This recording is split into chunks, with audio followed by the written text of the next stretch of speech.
Welcome back to Raised by Giants live discussion. Good to see everyone. Welcome everyone in the chat and any channel members and or moderators out there and anyone that's listening to the replay. Thanks for joining us. And if you're listening on audio only, welcome.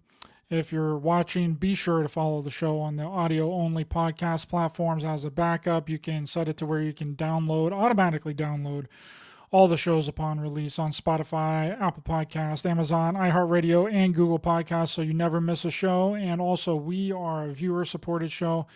We don't have any sponsorships, advertising, affiliate programs. It's just me. I'm the one that makes the show possible. I book the guest. I make the content. I make the short videos. And I don't use AI to do it like a lot of other people do. And it's really a lot sometimes, and it's a lot for one person to do all the time. But I keep trucking on for you guys, so I'd really appreciate the help and the support. PayPal and Buy Me a Coffee links are in the description. And the most easiest way to help support the show is just send in super chats. That way I can give you a shout out during the show as we are live as well. And I really appreciate you guys' love and support of the channel. Send in those super chats during the show. Channel memberships are also available and are a great way to help support the show monthly. And by becoming a channel member, you get bonus episodes, and a brand new channel members only episode just dropped the other day on Wednesday. And I will be doing more of those in the future. I'm just running two shows. I'm doing the one on Monday and the one on Friday. So it's and then uploading the shorts in between. So it's becoming a lot.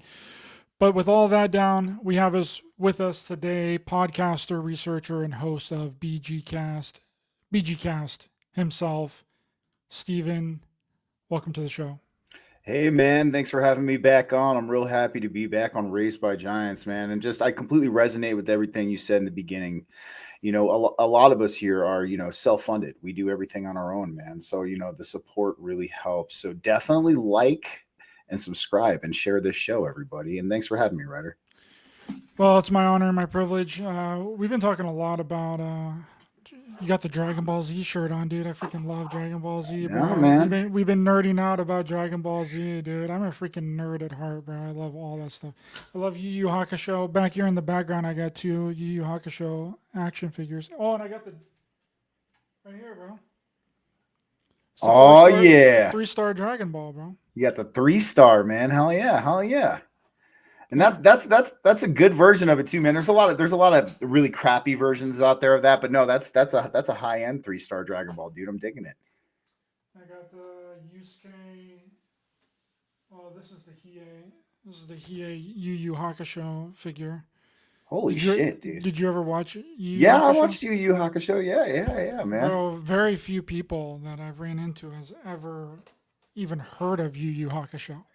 I freaking love it. I thought it was the best.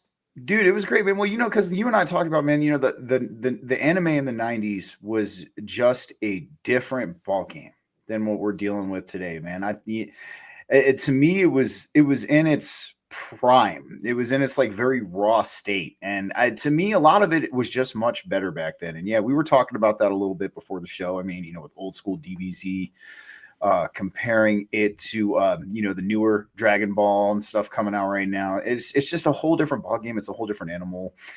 Back then I feel like they were free to experiment. They were free to like do certain things and mess around with certain concepts. And like now, like I was chatting with you earlier, in our personal combo, like back then, the target audience for anime was really like young adults and like adults, and kids really didn't start getting super into anime, or it didn't become really a kid-based thing until like the late 90s 2000s. And that's kind of like when you look at a lot of it, you kind of see that shift in it. It becomes more, not all of it stayed kid friendly per se. I mean, there's still some that are gory, there's still some that have like a lot of sexual innuendos in it, and vice versa. But like I guess you could say a lot of the mainstream anime kind of took a shift at that point in time, because more and more children, were actually starting to get involved. So I think that could potentially be a reason why a lot of it has changed so much, man. But nonetheless, it's still there. I mean, the old school 90s anime, at least in my opinion, is still some of the best. If you haven't checked it out, you're an anime fan, definitely give it a look, man, especially Yu Yu Hakusho, bro. Here's my Yusuke action figure. Dude, you still got him boxed up and everything, man. He's doing the spirit gun. The spirit, yeah, dude. Hell yes, hell yes. I'm a nerd at heart too, man, and I know we'll get into that tonight, in this episode. But I don't care, dude. I mean, to me, like, I mean, you even look right now, man. What are we on our fifth Joker revamp? What are we? What are we?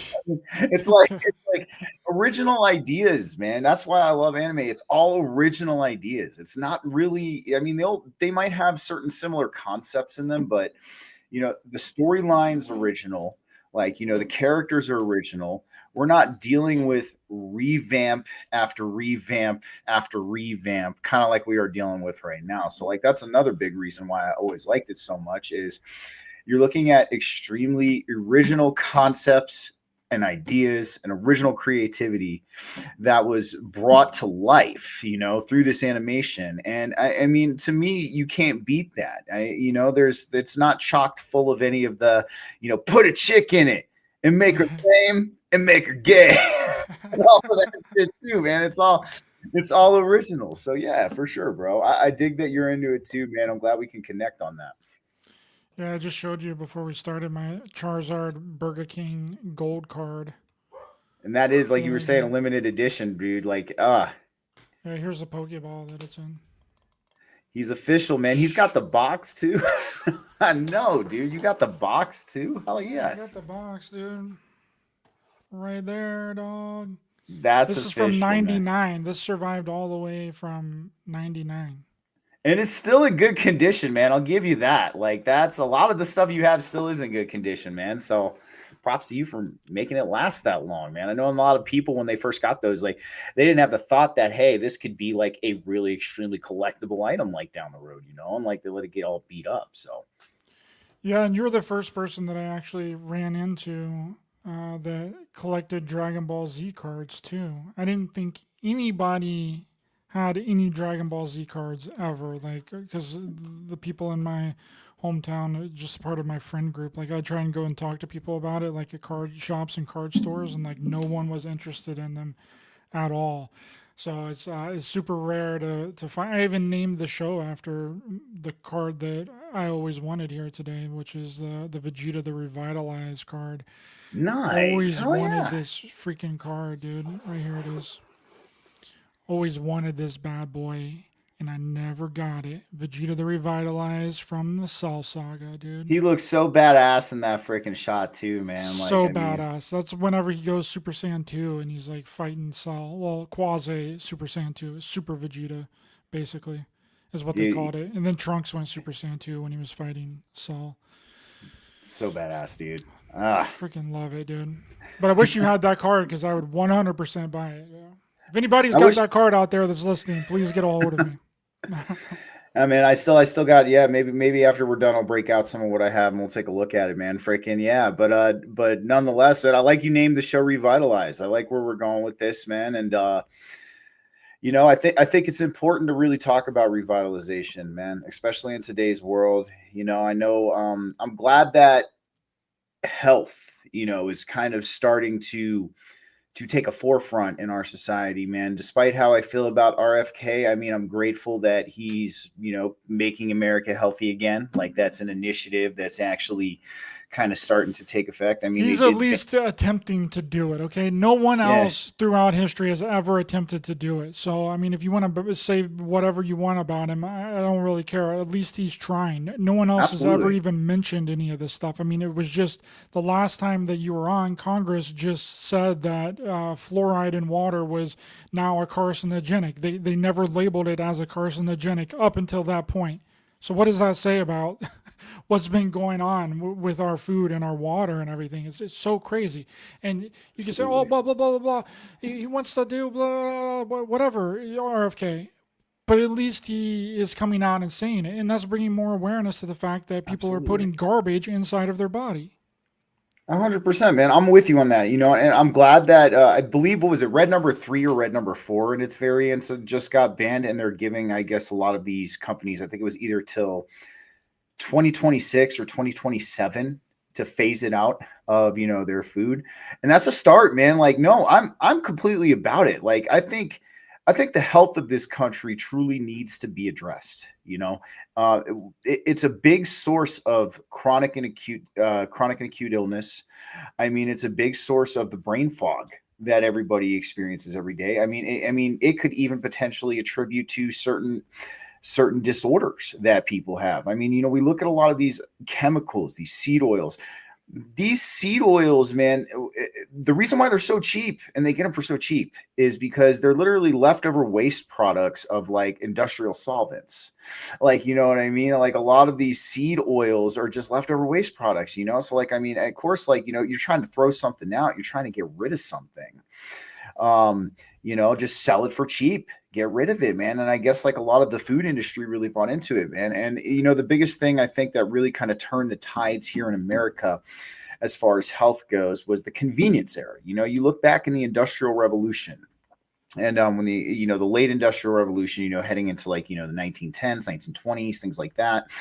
And people were at work all the time, and sometimes people had busy lives, the husband had to work super late. The wife, would make dinner, leave it for him. But, people started to pick up on these convenience foods, these already pre-made foods that, you can just grab and eat. And, at the time it was pretty great. A lot of people were like, oh, awesome, man. I can go buy like a pre-made sandwich for like 25 cents at this, like, store down the street or, for however much it was back then.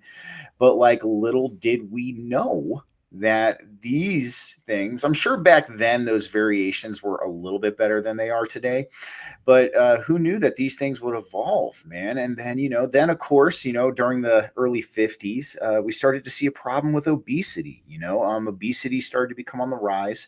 It really didn't start to take full effect. I want to say it wasn't really a noticeable effect with obesity up until the 80s is when it started to become way more pronounced, because we look at a lot of photos, from the 50s, the 60s, and the 70s. You don't really see a whole lot of obese people. You don't. Like, you see a lot of people who are still very lean, still very fit, even though they might not necessarily work out. It's because the quality of food was different back then. I mean, even kind of catering to, McDonald's used to use tallow to fry their fries, back in the day. And then they ended up getting rid of it. And, the biggest thing, and I think we touched on this last time a little bit too, was, how fat became the enemy. Originally fat was labeled the enemy. That's where the whole low fat craze came from. And, the sugar lobbyists beat out the USDA. That's kind of what happened. If you look at the sugar corporations and the sugar industry is a very big, I would even say multi-billion-dollar industry. And, when we were seeing this rise of certain cancer in the early 50s, and we were seeing this rise of this weight gain, they were looking for a culprit. They were looking for somebody to blame. And so the sugar lobbyists, because they had more money, ended up beating out the USDA, and now fat had became the enemy at that point. But now we even see this resurgence of fat being good for you. It most certainly is. I mean, especially if you're getting the right kinds of fats, the right kinds of healthy fats. Beef, saturated fat, you do need too. Like a lot of people, one of the funniest things, man, I see a lot of people who try to start in their health journey, and I give them props for, starting their health journey. But this is usually a first thing a lot of people do is it's like, I'll talk to them like, yes, I've heard you started your health journey. And they're like, yes, I'm doing low fat, low carb, high protein, no salt. And then I'm like looking at them and I'm like, all right, so I got a question. How are you feeling? Are you feeling okay at this point? Because what they've just done at that point, man, is they've removed two forms of energy in their body. They removed carbohydrates and they removed fat. And then since they're not doing sodium, they're cutting way too far down on their sodium. The other thing too is you need sodium. Especially if you're active, like if you're out sweating, you're working out, you're training, you're going to need a little bit more sodium than the average person, man. So like what this does is it puts your body into a, what I would say a disaligned state, because what salt does is it volumizes your muscle cells. Your muscles are 75% water. I know people like to eat protein and think that, it does contribute to muscle growth, but your muscles are 75% water. So if you are not eating salt, that water is not getting to your muscle cells. And then what's going to end up happening is you're going to be having a bad time. You're going to be feeling really crappy. I mean, even your brain too, your brain needs sodium.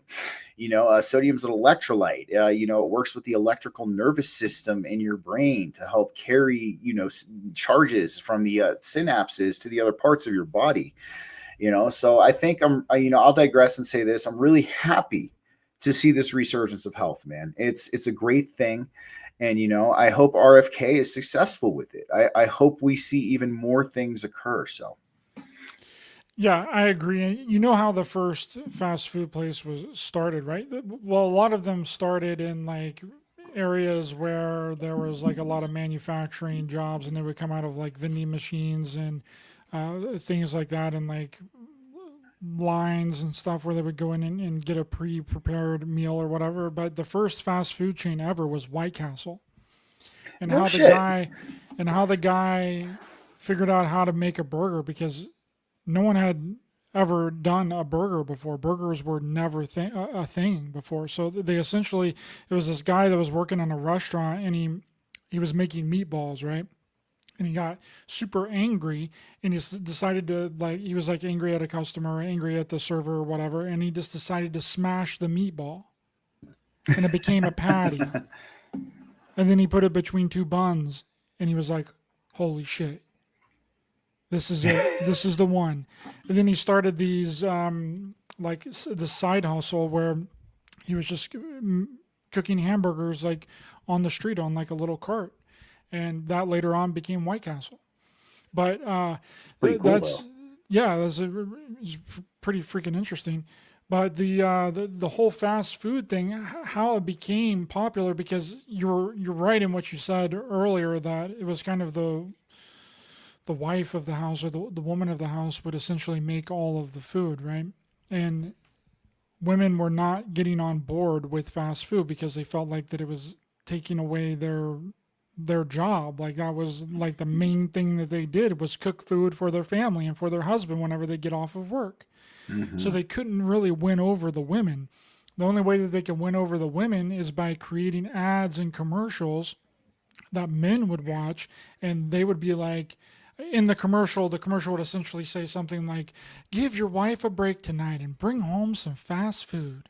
Right? So that's how it became popular and kind of won over the women. But in the first days of like fast food, you would never see a woman in there getting food. That's why they did a drive-through. That's the whole reason that they started the drive-through at the fast food restaurant, was so that women wouldn't have to go in because it was embarrassing to them.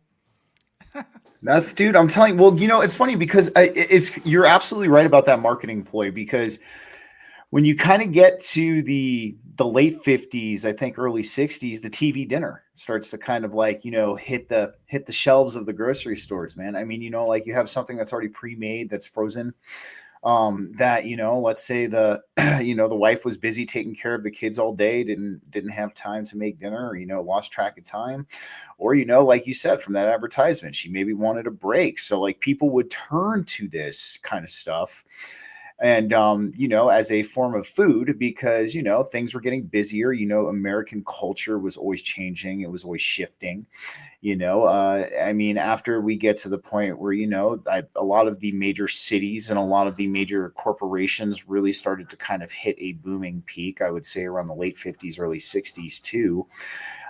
This kind of started to become full-fledged. And I mean, but it's also too interesting enough that you said, I mean, we kind of brought this up a little bit ago. I mean, fast food was even different back then than it is today. It was, we were talking about how the fries were cooked in beef tallow at a McDonald's originally. A lot of places used beef tallow. They used butter. They used these higher quality fats. And I think really once, these corporations started to expand per se, and they started to franchise out locations, and you would start having more and more McDonald's, or more and more White Castles, or more and more Burger Kings, or and so they were probably looking for cheaper and cheaper ingredients. They're like, we have to now mass produce this stuff. But like, little did they know the health effects and the side effects that were going to come out of the mass production of this fast food. I mean, back in those days, man, I mean, your doctor used to smoke cigarettes. I mean, they would have the cigarette ads of, your doctor's favorite smoke, camels, and things like that. They would have, you were allowed to smoke on airplanes back then too. So like, the level of, I guess you could say, awareness when it comes to, health and things that affected your health at that time was also kind of minimal as well. Yeah, that's so wild. I remember there's some airlines, like some older airlines, that if you fly on in the United States, they still have the old ashtrays that are like built in to the plane. It's really rare, but sometimes you'll see the old ass ashtray in there. But I remember when restaurants used to be fully smoking. App smoking sections. Yeah. And then I remember, I No, think like they the entire restaurant was just all you could smoke wherever you wanted to, and then that's it right. cut That's it. down. Then it cut down to a smoking section, so half the thing would be sectioned off, and then the left side would be the smoking section, and then the other side would be the non-smoking section, and then it just turned into no smoking in general. Dude, it was so wild to see that transition because like I was actually, I was telling my boss the story the other day when when I was a kid and me and my brother were kids and we were with my grandmother. She used to hotbox us in the car with cigarettes and stuff like that. This was before this was before I remember we went to New York one time, man, because like you, I lived on the east side of the United States at the time. And we went up to New York with my grandmother, and I swear to God, dude, she kept the windows rolled up the whole way. She was chain smoking. By the time we got to New York, dude, I opened the car and my face was green, dude. I had to like get out of the car and be like, it's just like, it's not going to kill you. But like now we know how bad smoking cigarettes are, and how bad secondhand smoke is. But, I'll digress and I'll say, yeah, it's really weird. The awareness of health back then, wasn't what it was today. I think because on average, there was a lot healthier of a lifestyle back then. I mean, physical education was big in schools too back then. I mean, I don't know if you ever saw John F. Kennedy's physical education program that he brought out. I think it was late 50s, early 60s. I'm not sure. It was around that period, but I mean, physical education was something that was promoted. I mean, people had more physical jobs. There was still a lot of manual labor occurring back then as well. We hadn't exactly moved into the completely digital technology world, desk job kind of era that we're at, in these days. So that could be potentially be an explanation why we don't really see a lot of the awareness when it comes to our health back then, because life was also just a little bit different. We didn't have all of the amenities and the comforts that we necessarily did today. We were on the road to getting there. Don't get me wrong. But, I mean, people still had to walk to work, people owned cars back then, but if I'm correct, correct me if I'm wrong. I don't think like the majority of the company owned vehicles. I think it was until like the late 60s, like early 70s, like where it was more of a widespread thing. People had cars. So it was a healthier kind of life. That's probably why a lot of the individuals back then, despite eating these earlier versions of fast food, might have been a little bit leaner or, might have been in better shape. But, when we see the mass commercialization, we see the mass expansion, the franchises start to pop up all over the country. When the mass production comes into play, that's when the cheaper and cheaper additive ingredients started to be added to a lot of this stuff. And then we have the health effects, man, where we're sitting out today, man. Like I remember telling you on the last show, man, you know how many young kids I've been seeing that are born with type 1 diabetes? Yeah, it's unbelievable, and so many of these health problems, and it's there's obviously something wrong, and I really hope that RFK gets to the bottom of it and try and attempts to fix some of the stuff, because a lot of this was not prominent back even 20 years ago. Mm-hmm. Like, why are all these allergies starting to pop up? Like, I don't For think me, people really had allergies before, I'm and with you, now they're man. all I of a sudden a thing. think it's the chronic inflammation, dude. Like we talked about this in our last sit down. One of the biggest things that we have an issue with is the offset of our omega-3 to omega-6 ratio. So really the ideal ratio, according to NIH studies, for you have 6 to 1 omega-6, omega-3. This is what balances your body out.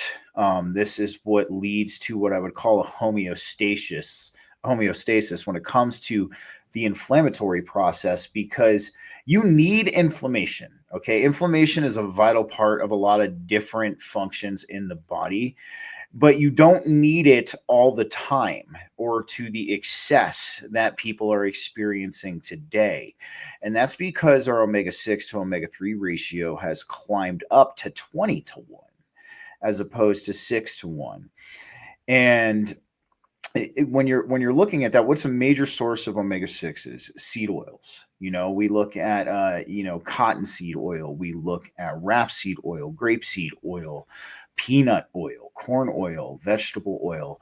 A lot of these are very high in omega-6 fats. So, and that's why in one of my shows, I'll drop you the link to it after, I did something called Deconstructing Propaganda, the food.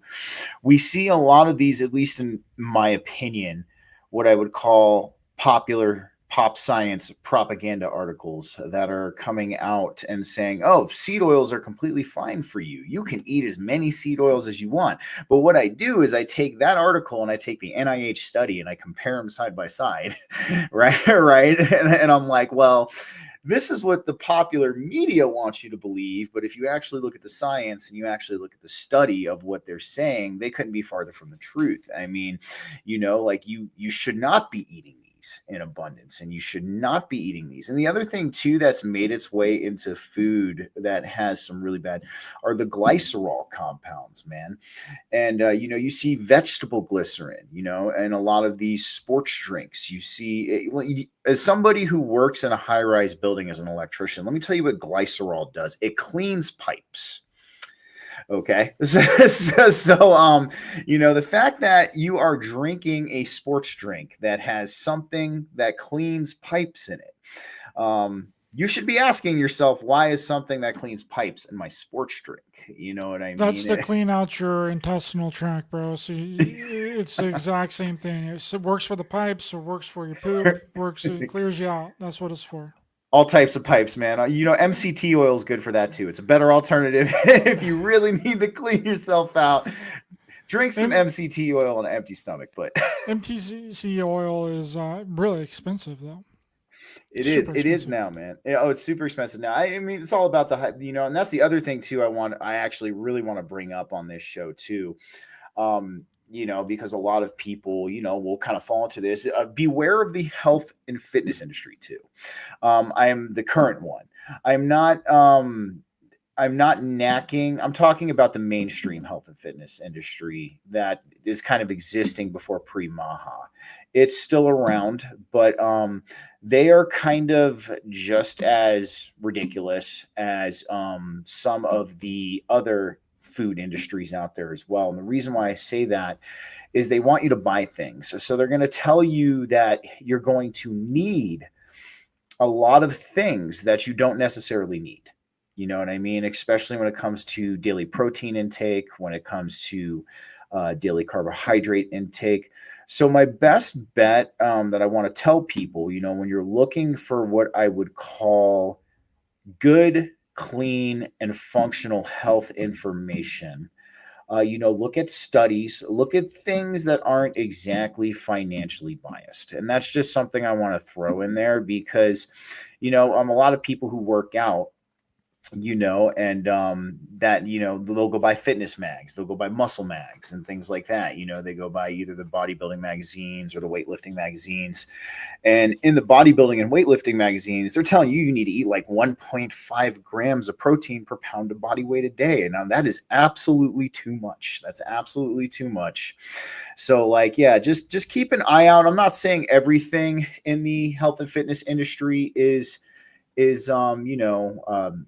trying to sell you something, but just keep discernment, do your research, look at actual sports medicine studies, for protein intake, what's the right amount of protein you need to intake in every day. I just wanted to throw that in there because, me being I've been working out and lifting now for 17 years, I've fallen into that trap. You know what I mean? I used to think I needed 300 grams of protein a day to gain muscle, and I needed like 500 grams carbs, dude. And like, you don't.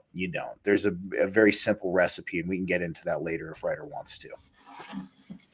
Yeah, that's really interesting. I mean, I think that it's like with everything, right? There's always those types of scammy people in every kind of industry that are going to try and weasel their way in there. And I mean, even if you go to a gym and you get a gym membership, even the things that they tell you in their manual is all kinds of screwed up. Exactly. And I think that there's also an issue with this kind of stuff when it comes to, because everybody's body type is different. Everyone requires different types of foods and different regiments of different things. Some people strive on fruits and some people don't, you know what I mean? So it's like this, I feel like we're all kind of different, so it's difficult to blanket an entire system with the same thing. So I don't know if it's so much that they're doing this stuff on purpose, like the gym people or the health and wellness and fitness people, as it is that they're just trying to find something that can work in general. I'm with you on that. No, I agree with you, man. I would totally agree with you. I think that's something that, that's a big Western mentality thing, one size fits all. And that's most certainly not the case, just as you said, man. Everybody's body is different. And really the best thing I can tell you when it comes to figuring out what works for your own body is something called biofeedback. It's actually a really simple thing, like all of us can do. When you eat a new food or you eat a particular kind of food or you're eating a certain amount of the food, pay attention to how you feel. Are you feeling good? Are you feeling energetic? Are you feeling clear-headed? Are you feeling like you're making progress in whatever you're doing? If that's the case, then absolutely continue to eat that food or continue to eat that amount of food that you're eating. However, if you get an opposite effect, like let's say you're eating this food or a certain amount of food and you start to feel lethargic and you start to feel bloated and you start to feel like a lack of energy, or you start to retain water, that's usually a big sign of inflammation too. Then that might be a key indicator from your body that it's time to drop that. Like, maybe this isn't necessarily right for you. It might be right for somebody else. Don't get me wrong. But maybe not for you. And the other thing too, man, even when it comes to, workout programs and fitness, like some people respond to certain types of training really well. You know what I mean? And then you also have some people who, if they were to do that kind of training, it wouldn't work for them. The stimulus response in their body is not going to be what it is for that other person. So really the best thing I can tell anybody to do when it comes to revitalizing your physical health is to pay attention to your body. It gives you signs and signals when it's not liking something. I've come to find, even as I grow older, in my older age, there's certain foods, man, I can't really, if I do eggs, they got to be very well cooked or else they kind of like mess me up a little bit. It's pretty interesting. It never used to be that way. And I'll even tell omelets, dude? I love omelets. I can do omelets all the time. I love omelets, man. So I'll tell you a funny story. So this is how I found out that I had developed an allergy to the albumin in eggs, which was funny. So back in 2021, I decided to switch my protein shakes out, my whey protein shakes out for for egg whites, like liquid egg whites. You go to Costco and you can get them in the cartons and things like that. And at the time, it was a little bit cheaper than protein because Costco had just broken into the protein scene. Like they had it, but it wasn't like as widely available and as cheap as it is right now. And so I was picking up like these cartons of egg whites, man. And like I was drinking them, and within about a day after drinking the first one, man, I started to notice that, for lack of better words, I was messing up every bathroom in sight. Every bathroom that I came into contact with, dude. Bro. And dude, I was, man. And I was like, I'm sitting there thinking, I'm like, man, like I don't usually shit this much. Like I don't shit 10 times a day. This something's going on. And like, so like I kind of after a few days of this happening, I know I was like, all right, I got to figure out, what the hell's happening. So like whenever I have something like that happen, again, biofeedback, I'm like, okay, what did I add that was new? What did I add that I wasn't eating before, or a supplement that I wasn't taking before, and then I realized immediately thought the egg whites. And so I started doing some research, and lo and behold, I pulled up a study that some people are allergic to the albumin in egg whites. So I guess the yolk counteracts that in the cooking process because it breaks down the albumin, I guess, into a more easily digestible form. So yes, I can do omelets. I can do things like that. But as far as anything like runny or anything like raw, like I was doing at that point, absolutely not, man. I'm allergic to it. So, and that's like that's a good That's example. wild. It is, Be man. It allergic is. to eggs, bro. That's crazy. I can go without eggs. I make an omelet all the time, and sometimes I'll do like sunny side up eggs, where you can just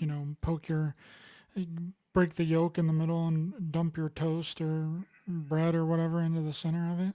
I miss So it, dude. good. I miss it, dude. Like I can't tell you, I used to make these breakfast sandwiches. And I would go get like some good uncured bacon, get some good pasture raised eggs, man, that have the blood orange yolks. Like, these chickens ate what they were supposed to eat. And yeah, man, when you would just cut it in half and you would see the yolk run down, run down the bread. Oh, dude, it was good, man. It was good. But yeah, I'll digress and I'll say this, man, like have biofeedback with your body when you do start, your health journey, because your body will tell you, just as it told me. I started blowing up every bathroom in sight like multiple times a day after starting this one food. And that'll be, your kind of key indicator that maybe you should not be eating that. Yeah, I think our body responds, and sometimes it's kind of subtle too. It's like less energy. Like, I know you've had it happen to you several times because it's happened to me several times where people will be like, "You gotta try this supplement, bro. The supplement's so freaking good. It's gonna get you so jacked, bro. You're gonna feel great." And then like I take it and like nothing is different. So it's like I don't know if they're just outright lying about it, or if because I'm sure I've probably done that to other people too. I'm like, hey, like start taking this because I have a list of vitamins that I take every single morning, and but people are different, right? Their body chemistry is all different, and something can affect you one way, and then you feel good about it, and you're like, hey, you tell your friends, you're like, hey, take this supplement, and then they take it, and they don't experience anything different. So I don't know what the deal is there. It makes sense that it's not like a blanketed system, like one thing isn't going to work for everyone. It's just really weird how certain things work for certain people and then other people do not have that experience at all, and it's like they didn't even take anything. Well, two things on that one. So one thing I think a lot of people, so this is the thing with supplements, and supplements work on an accumulation basis. It's not like a pill. Like let's say you got a pharmaceutical drug, and like let's say you got um modafinil, right? Modafinil is the new biggest thing out, man. It's an ergoic compound, which means it promotes wakefulness. They do use it for ADHD as an alternative to amphetamines. They do use it, but yeah, you take a modafinil your first day, boy, are you going to feel that? Absolutely, because we're dealing with a pharmaceutical drug. But with supplements, usually how supplements work is they work on an accumulation basis. So what that means is they have to take time to build up blood plasma levels in the body of the active ingredients before you really start to notice an effect. So usually when I tell people or I recommend a supplement to people, you're usually going to start to feel the effects from it within about a month to 6 weeks. That's probably your big safe zone with that. So yeah, that's I think is because here in America, Western civilization, we're used to taking a pill and it all being good. You know what I mean? Like, you got a pill for that, like this, and this, but supplements kind of work a little bit differently. They work on an accumulation basis. So like the longer that you take the supplement, the more you're going to notice its effects. It's not going to usually be, now don't get me wrong, you take a pre-workout or something like that with a bunch of caffeine in it, absolutely. You're going to feel that thing the first day. You're going to go to the gym with your eyes dilated and your veins bulging, and you're going to be like, yes, I'm ready to lift. But like, as far as like other kinds of supplements, especially like what I would say are like adaptogen herbs like rhodiola rosea, ashwagandha, schizandra berry, things that help your body adapt. They're like natural energizers, things that help your body adapt to, high periods of stress in a more efficient way. You're going to have to take those for a little bit. There's another weird caveat to it though, too, man.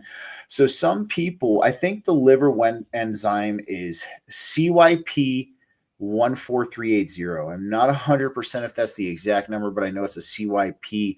So there's some people that either lack that enzyme or they have too much of that enzyme. And it's just like you said, it's not a one blanket or one size fits all situation. So like the people who lack this liver enzyme or don't have much of it, they're going to get more pronounced effects from certain compounds because, liver metabolism is the first thing that any pharmaceutical compound, any kind of nutrient from food that you eat, it goes through the liver metabolism before it hits in your digestive tract.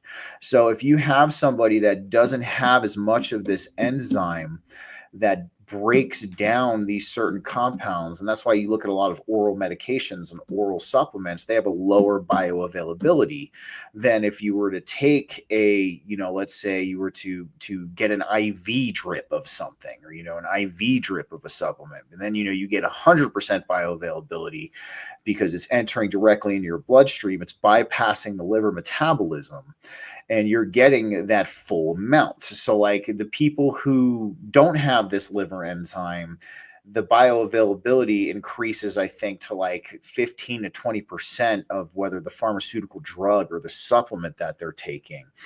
But people who have an excess of this enzyme, though, the bioavailability actually goes down. So a lot of these people who have more a presence of this CYP liver enzyme, they might need to take larger amounts, maybe a little bit more than the recommended doses to truly get to effect. And that's kind of an odd man out thing. Like you do see that here and there, but of course, that's the way it's always been with me, dude. I've always had to take the double amount of anything, bro. So you might have more of that liver enzyme. So like even that about when it comes to food, bro. Even when it comes to food, dude, I'm like, give me double, dog.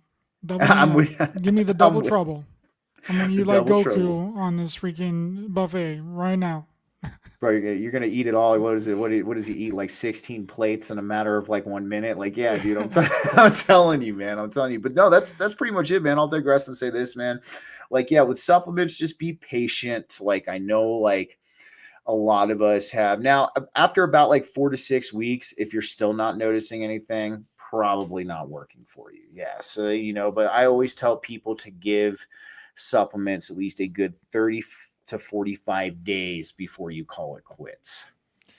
Bro, I took an ashwagandha one time because you just talked about ashwagandha there, and a B12, a vitamin B12, dude, and I felt like I was tweaking, bro. Oh yeah, man. Like, dude, this is just an ashwagandha and a B12, bro. Why am I feeling like this? Oh, dude, I'm telling you, man. So I'm taking cordyceps mushroom right now. I can't recommend it enough. And I'm cutting back on my caffeine even more. So like, I've experimented with cordyceps in the past. So if people don't know what cordyceps is, is it the show The Last of Us? I know a lot of people maybe with Pedro Pascal. Yeah, I love that show. It's a really good show. Yeah, but cordyceps is not going to take over your body, possess you, and turn you into a zombie. That's just the show. But no, cordyceps is actually a mushroom. It's a fungus that impregnates the back of insects, and it actually takes over the insect's body. and it will kill the insect, but then it will sprout its, fruiting bodies from the insects. But it doesn't do that to humans. Actually, what it does to humans is it's an adaptogen, just like ashwagandha, schizandra, and rhodiola. And dude, cordyceps will get you tweaked too, man. I take half a teaspoon of this cordyceps extract I have every morning before I hit the gym.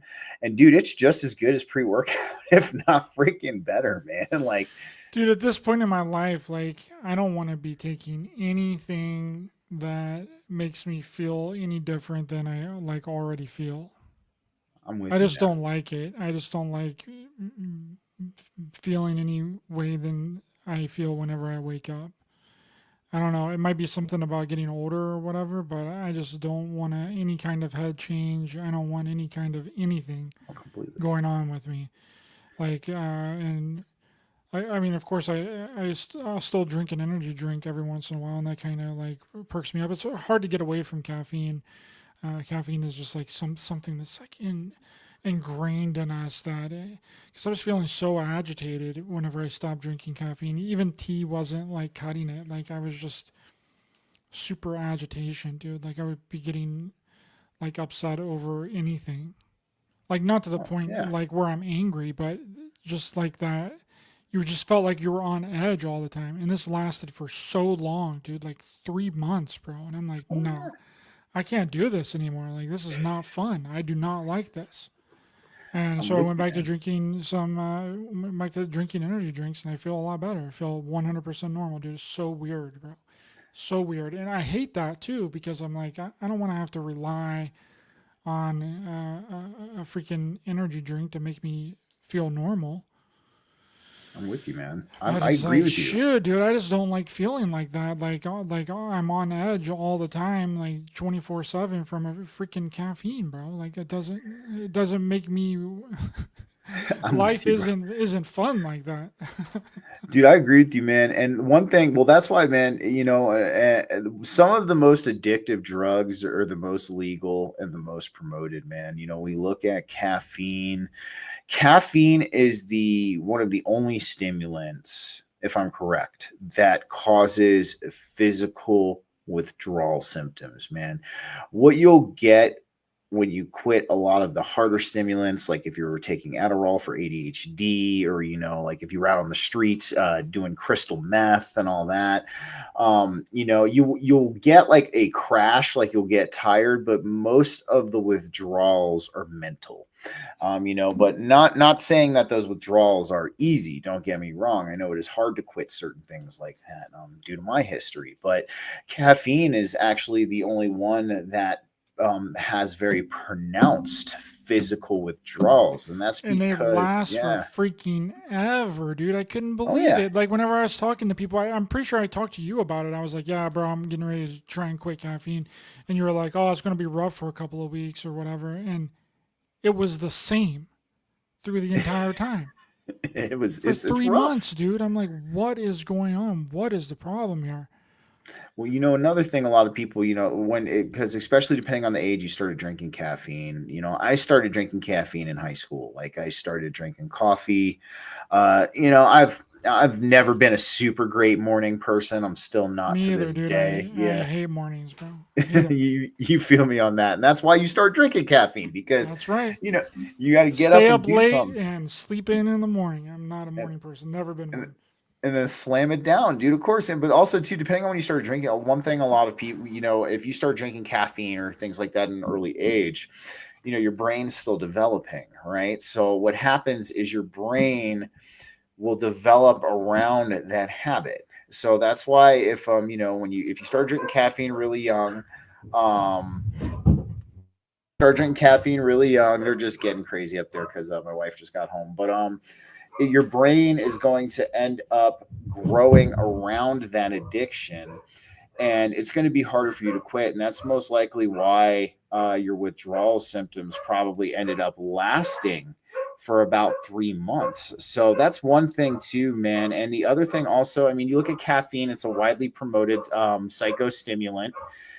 It people use it all the time. I mean, there's some people who drink upwards of, I talked to one girl, man. She was drinking 7-shot Americanos a day.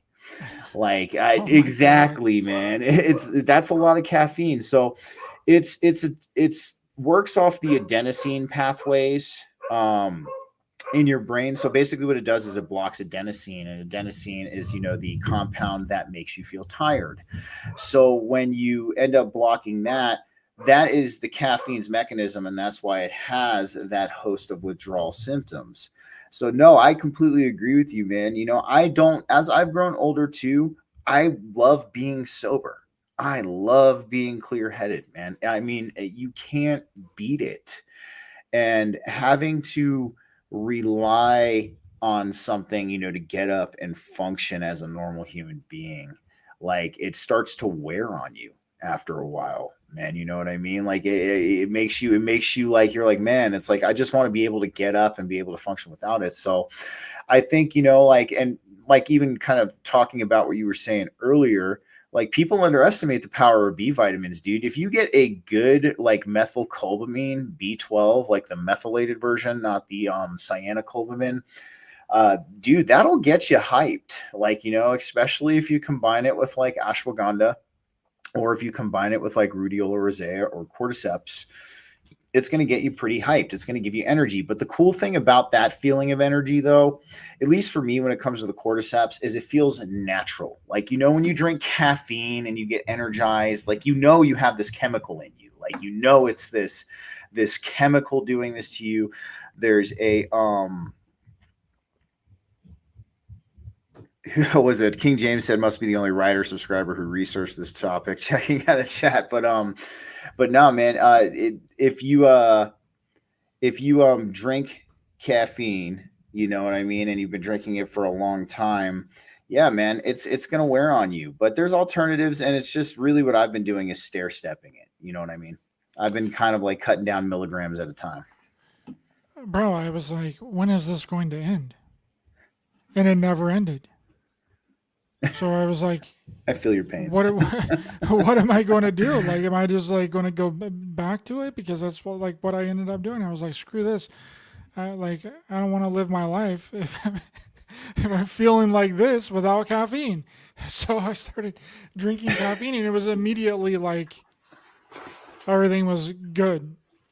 It was so weird, dude. But it's like, but that's not a big deal. That's not like a big issue. Like, it's not like, you can't live without. I mean, I obviously can if I have to, or if I need to, but it's not like a heroin or like meth or anything like that, or even weed or anything. It's just like I wanted to wake up and like not have to do that, because it was kind of like becoming like a ritual, like put the pot of coffee on, drink the coffee, or rip open the energy drink out of the refrigerator and drink it, or like make the tea.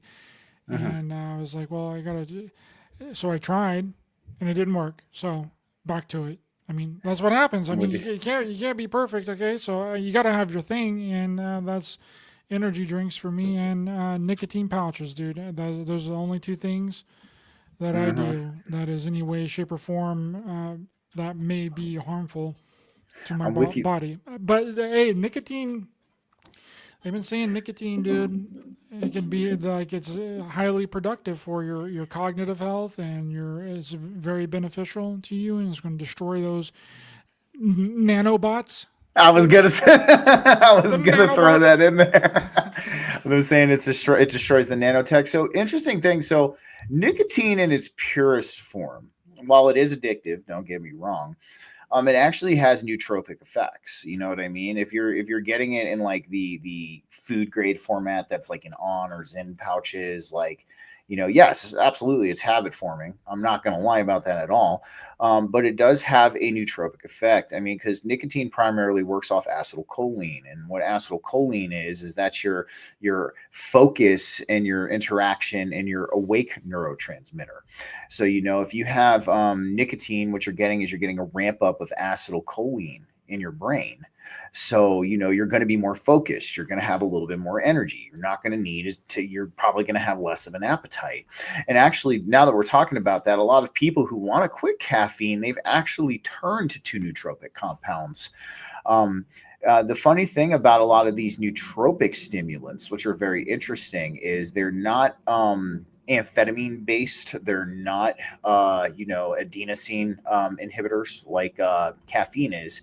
But what they are is they're actually GABA compounds. So you know what GABA is, but for a lot of people who don't know, that's gamma aminobutyric acid. It's your relaxation neurotransmitter. But what's interesting about GABA is GABA in certain forms can have a stimulating effect. I mean, it can relax you and loosen your inhibitions to the point where you feel a little bit more energized. So a lot of these compounds that have come out, you have the racetam compounds, which they're trying to get rid of them. It's kind of a shame, because there's no reported deaths. There's no reported overdoses of them at all. Like nobody's died or OD'd, as far as I know, off of the racetam compounds. Correct me if I'm wrong, though, but I've done a little bit of research on it. Yeah, nobody's died. If they did, then it was because of other factors.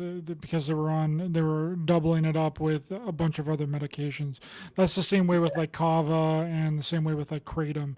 The only reported overdoses and deaths that had to do with either one of those products was because they were mixing it with like other drugs, other illegal drugs, or other illegal prescription medications like upper respiratory depressants. And then, but that's the way that they do it though. Like, that's not the sole cause of the problem, but it was in the system of the person, so therefore it's going to be blamed as the sole cause of the problem. You know what I mean? Like, they do that type of thing all the time. I mean, look with 2020, like they did that all the time. It was like, oh well, they died from this thing. Oh, did they really? Or was it the other 5 things that they said that they also had problems with? And then that was just it was just a symptom. It wasn't the cause, right? And that's 100%. The case with kratom and kava and the one that you just mentioned as well. It's just a symptom of it. No, I'm with you, man. Now the racetams are really good, man. Like, I mean, I've experimented with them. I tried them. They're getting harder to find, unfortunately. Because like I said, they're not deadly. I mean, nobody's died off them alone. But I did bring up modafinil earlier in the show, but actually, its prodrug is available without a prescription. It's called adrafinil. It's being, marketed as a nootropic compound. And I've tried adrafinil too.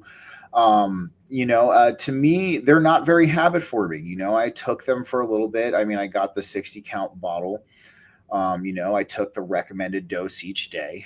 And, it was about 60 days. And when I was done with the bottle, I wasn't craving more. I wasn't having withdrawal symptoms from using them. So, I mean, it could be an alternative or something that people could potentially use. So adrafinil and modafinil too, why I would even potentially invest in something like that is because they're very non-habit forming. So a lot of stimulants work off the dopamine signaling pathway. Right. So like things like Adderall, things like Ritalin, methamphetamine, they flood your brain with like 300% more dopamine than it normally has. So that is why these compounds and, caffeine to a lesser extent can do that. But the thing about adrafinil and modafinil is they don't work on that dopamine pathway and they don't work on that adenosine inhibition like caffeine does. So they have a completely different mechanism of action. And at least me personally, in my experiences with them, I never found them to be super habit forming. Like I would take the normal dose. I would not feel the need to take more, and all that. So that could potentially be a good alternative. I mean, a lot of people are starting to turn to nootropics as a form of alternative medicine as well. And it's not just for energy, man. Like they have nootropics for sleep. They have nootropics for, different organs of the body. Like they have like these peptide complexes and things like that. I was actually looking at one for a friend the other day because of their kidneys. They have a kidney peptide complex that you can take. And as far as they're being proved in a clinical setting of working, only a few of them have, not all. But I've talked to a lot of people who use nootropics and have kind of like taken the step over to giving them a shot. And I've heard nothing but good things. I've heard very positive experiences from people who started using them. They also have nootropics. This one's a little crazy. They have one that makes your heart actually work off of glucose as opposed to fatty acids. And this is actually, because when we talk about glucose in its form in your body, it's an efficient muscle fuel, and your smooth muscles, your organs can actually utilize it efficiently too. So there's some athletes out there that are, some endurance athletes that are taking this stuff, because it's allowing them to last longer. Some of these are not banned by WADA or the anti-doping agency just yet. So, yeah, I've seen a lot of people make the switch to nootropics. It could be a viable alternative. I think we need to do a little bit more studying on them, and we need to do a little bit more research and get some more conclusive results before we can completely jump the gun on that. But, everything I've heard from everybody who's used them, including myself, has been nothing but positive. I'll have to look into that and maybe try to get off of the caffeine again. Wean myself off milligram by milligram, baby. That's but what it's I so did. hard, dude, because it's like with the coffee in the morning, you got to go to the coffee pot, you got to make the coffee, you got to wait for the coffee. With the tea, you got to steep the tea. The energy drink, dude, you just go to the refrigerator, crack that bad boy open, start slurping it down, dude. It's automatic. At least you're not shotgunning them, man. You know what I mean? At least you're not shaking them up. Just freaking. Go freaking Stone Cold Steve Austin on that freaking energy drink, bro. You just open the fridge, you take two, slap them together, and dump them all over your fucking. Good morning. Good morning, motherfuckers. No, I'm with you, man. And well, it's also the habits too, man. It's like that habit, and that's one thing about a lot of these bad foods, and a lot of these these legal stimulants and things like that. It's out of habit, man. Like a lot of people, especially as a family tradition, man. Like, some families, Sunday morning, they go get McDonald's breakfast, or some families will get pizza night on Friday night and things like that. And, bro, I had low key miss McDonald's pancakes, dude. I low key miss them, dude. Dude, you want to know? I love the Egg McMuffins, bro. I can't even front. I love the Egg McMuffins, man. Those are like my. I have a good homemade version. If anybody wants the recipe, it comes out almost identical to the McDonald's one, pretty much almost identical. Bro, I remember the sausages, the sausage patties that came with the freaking McDonald's pancakes, dude. That you just. It does not look good. It looks horrible, but it's so freaking tasty. Whenever you're biting into it, that this is not good for your body, but you do it anyway because I don't know what they make that stuff out of, but it's definitely not good for you. Yeah, it's so good though, man. I low key on the DL, bro. I miss those Mac Daddy's pancakes, bro, and the sausage burritos. Oh yeah. Breakfast sausage burritos. Oh. You get that little styrofoam tray with them in there. I remember, bro. You go and you get the hot cakes, the styrofoam tray, and you would open that up. Yeah. Bro, do you remember back whenever McDonald's first started selling salads? Oh, yeah. Do you remember the shaker salads, dude? Yep, I remember the shaker salads. What? I cannot believe this, bro. I cannot believe this. No one ever remembers the McDonald's shaker salads, bro. I'm going to Google this real quick. You gotta be kidding me. I've mentioned this to several people over the years, and they have no idea what I'm talking about. Hold on, let me type this in here because it was like revolutionary to like salads because it was basically in a cup, and they had the dressing in the top of the cup, And and you would, you would yeah. essentially just dump the dressing inside of the cup. Here it is, and you would then you would shake the cup. You would shake the salad, and it got the dressing all over the. It was revolutionary. It was amazing. I freaking loved them, and I was so upset whenever they got rid of them. Here it is, right here. McDonald's shaker salads. Oh, So yeah. the little top of the cup here would have like this is super small image.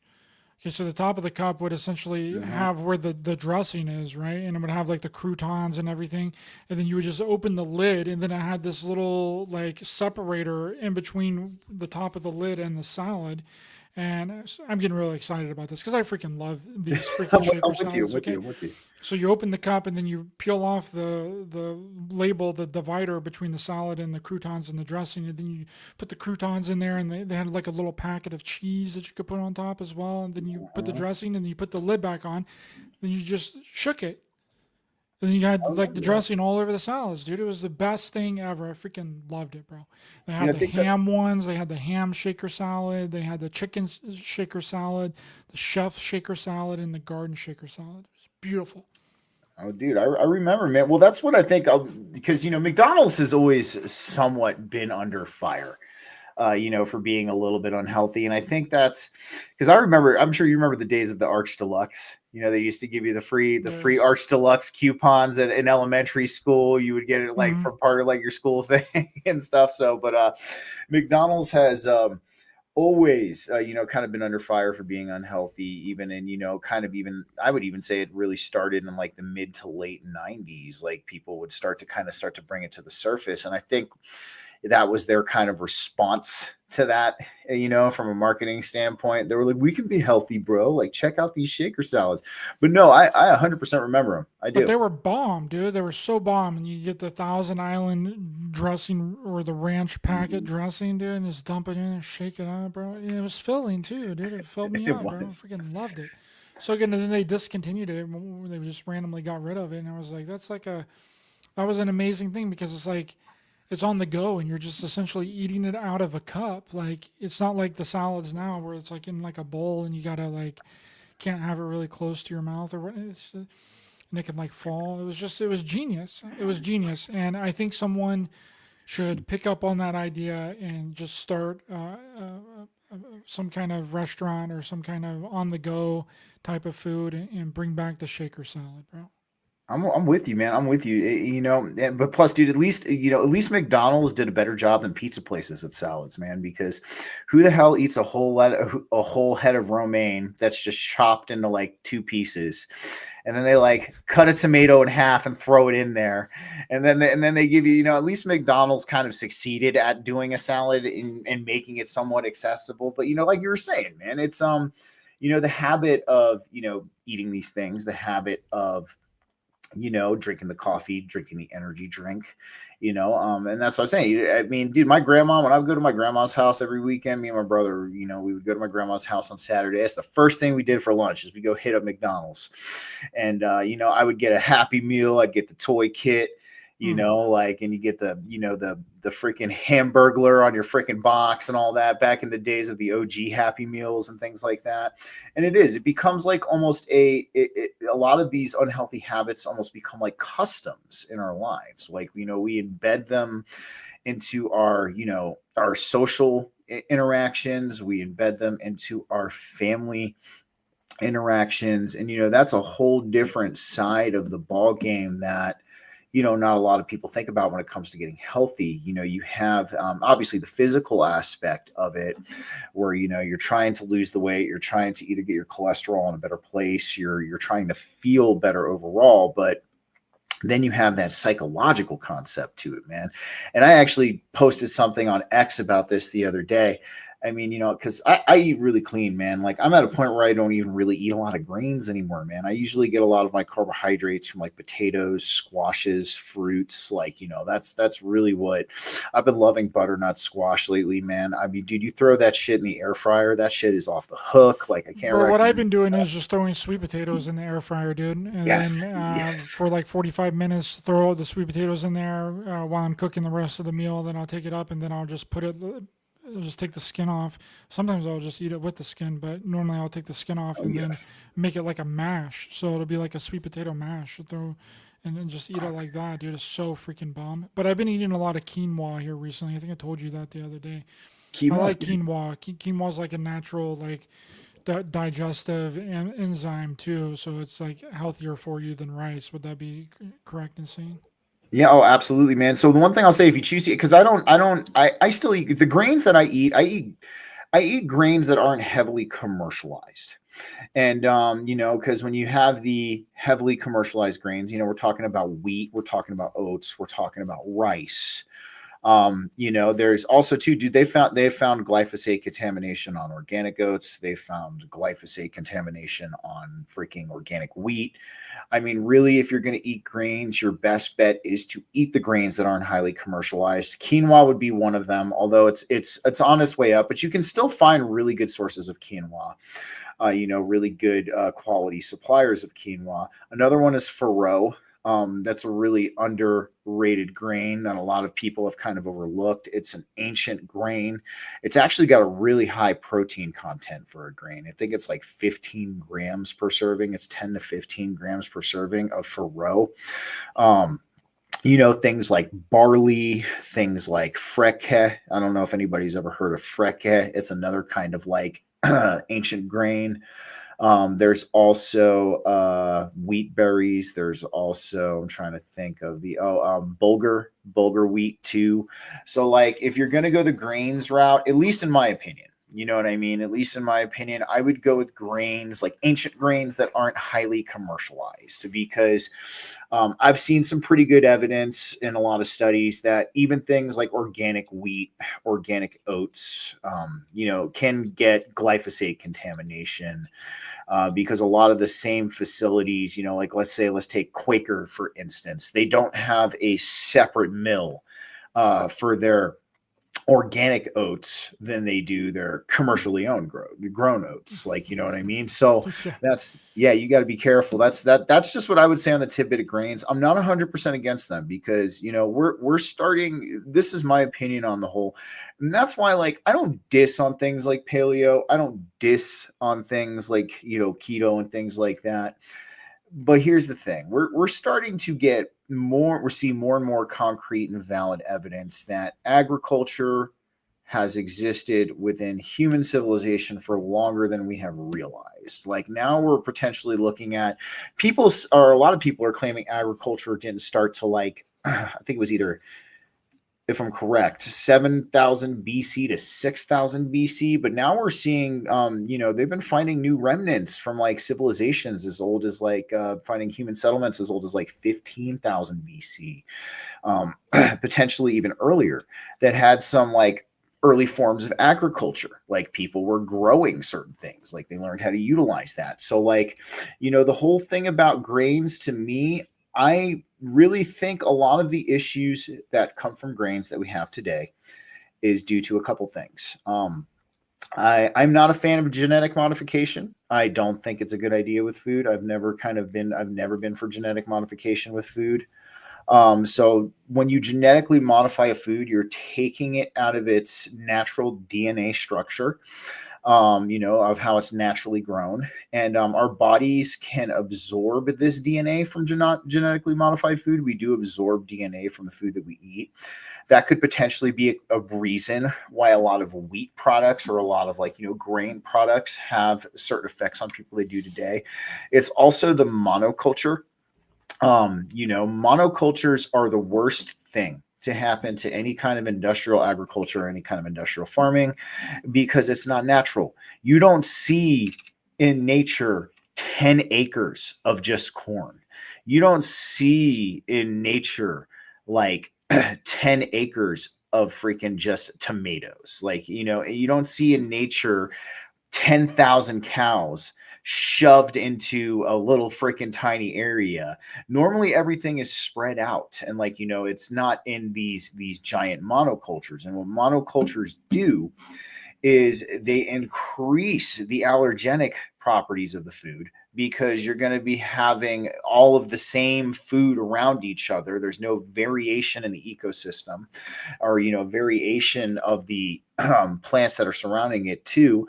So you're going to get increased food allergen effects from these monocultures, and you're going to get increased inflammation.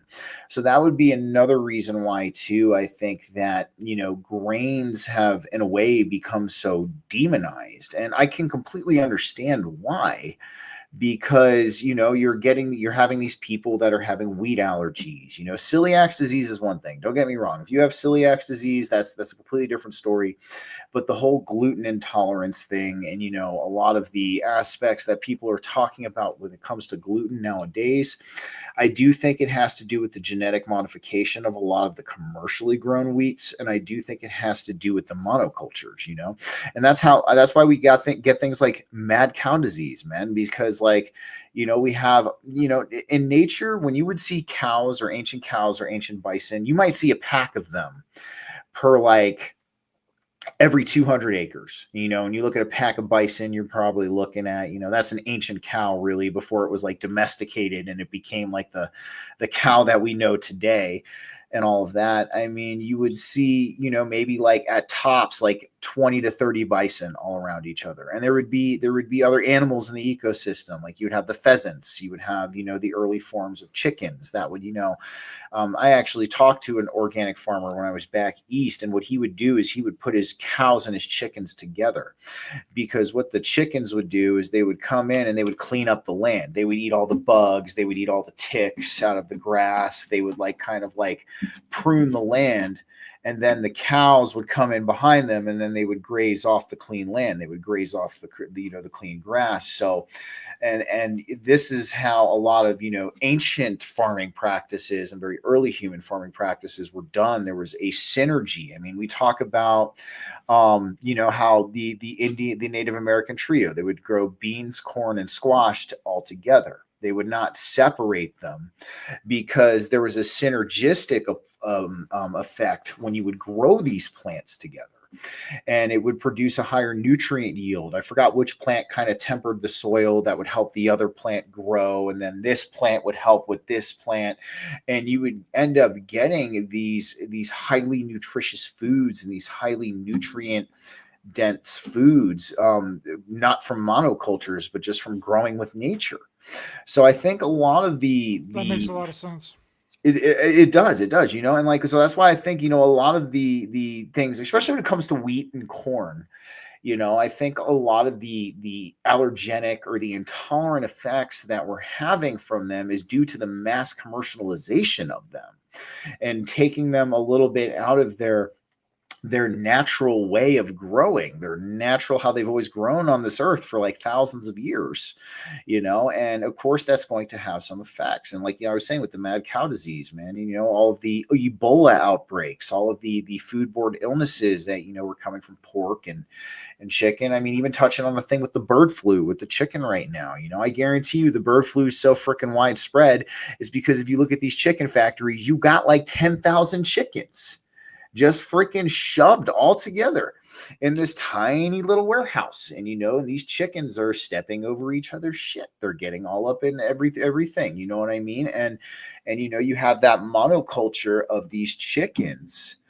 And, you know, this is what's increasing things like bird flu. This is what's increasing, you know, the salmonella. This is what's making all of these issues. Well, that's the problem with like supply and demand, right? Uh-huh. That's the type of issues that you're going to run into with just distribution. I mean, I've talked about this before. It's like, how many grocery stores that can you get meat from where you live, Stephen? Quite How a many do few. you think? Probably off the top of my head, I've got a good butcher I go to too, but I've got I mean, like chain grocery stores, like chain groceries. Oh yeah, King like three. Super, Kroger, like places like that. How many? I in got your area. 3 right next to my house. Yeah. 3 right next to your house, so that's probably like 10 in the immediate area, 14 to 20 in the actual city. I mean, in Denver alone is like freaking, there's probably 100 different places, stores that you can, including mom and pop shops. Have you ever been into a store and there's not any meat? Never. That would be Okay, a so weird day. okay, so then you think about, okay, well, I've never been into a store and there's never not been any meat. You could probably times that number, that is as many restaurants, not restaurant, and that's not even including the restaurants. How in the world are all the restaurants and the grocery stores constantly full of meat, dude? 100%, man. Makes no sense. Where are all these animals coming from, dude? It's that, like you were saying, man, that Like, that how is mass every production. single grocery store in the United States constantly full of meat? It makes no logical sense to me. And someone might be able to explain this to me better, someone that's, that knows how all this stuff works. But as it stands right now, because no one has been able to explain it, where is all the meat coming from? Nobody knows. Nobody knows how every single grocery store and every single restaurant is constantly stocked with meat. You bring up a very valid point, my friend. And at least here in Colorado, the one thing, and I will say, you lived here before, and you know that we are chock full of cow farms. We are chock full of chicken. Right? I mean, there's even But people listen, who you are. have to raise a cow for a really long time before it can be Oh yeah, slaughtered. So the amount of production that you have to do is insane. That means you would have to be slaughtering several cows every single day for the rest of time. it's a And very also, good you would point. have to be bringing in new cows at that exact same time as well to keep up with the demand. So not only do you have to be slaughtering them every single day, but then you also have to be bringing in new cows every single day. I just don't see how that That's a really good that is question, man. possible. I'm gonna tell you, I don't know. I don't know that. That's an excellent observation, and that's an excellent question. I actually have never thought about that.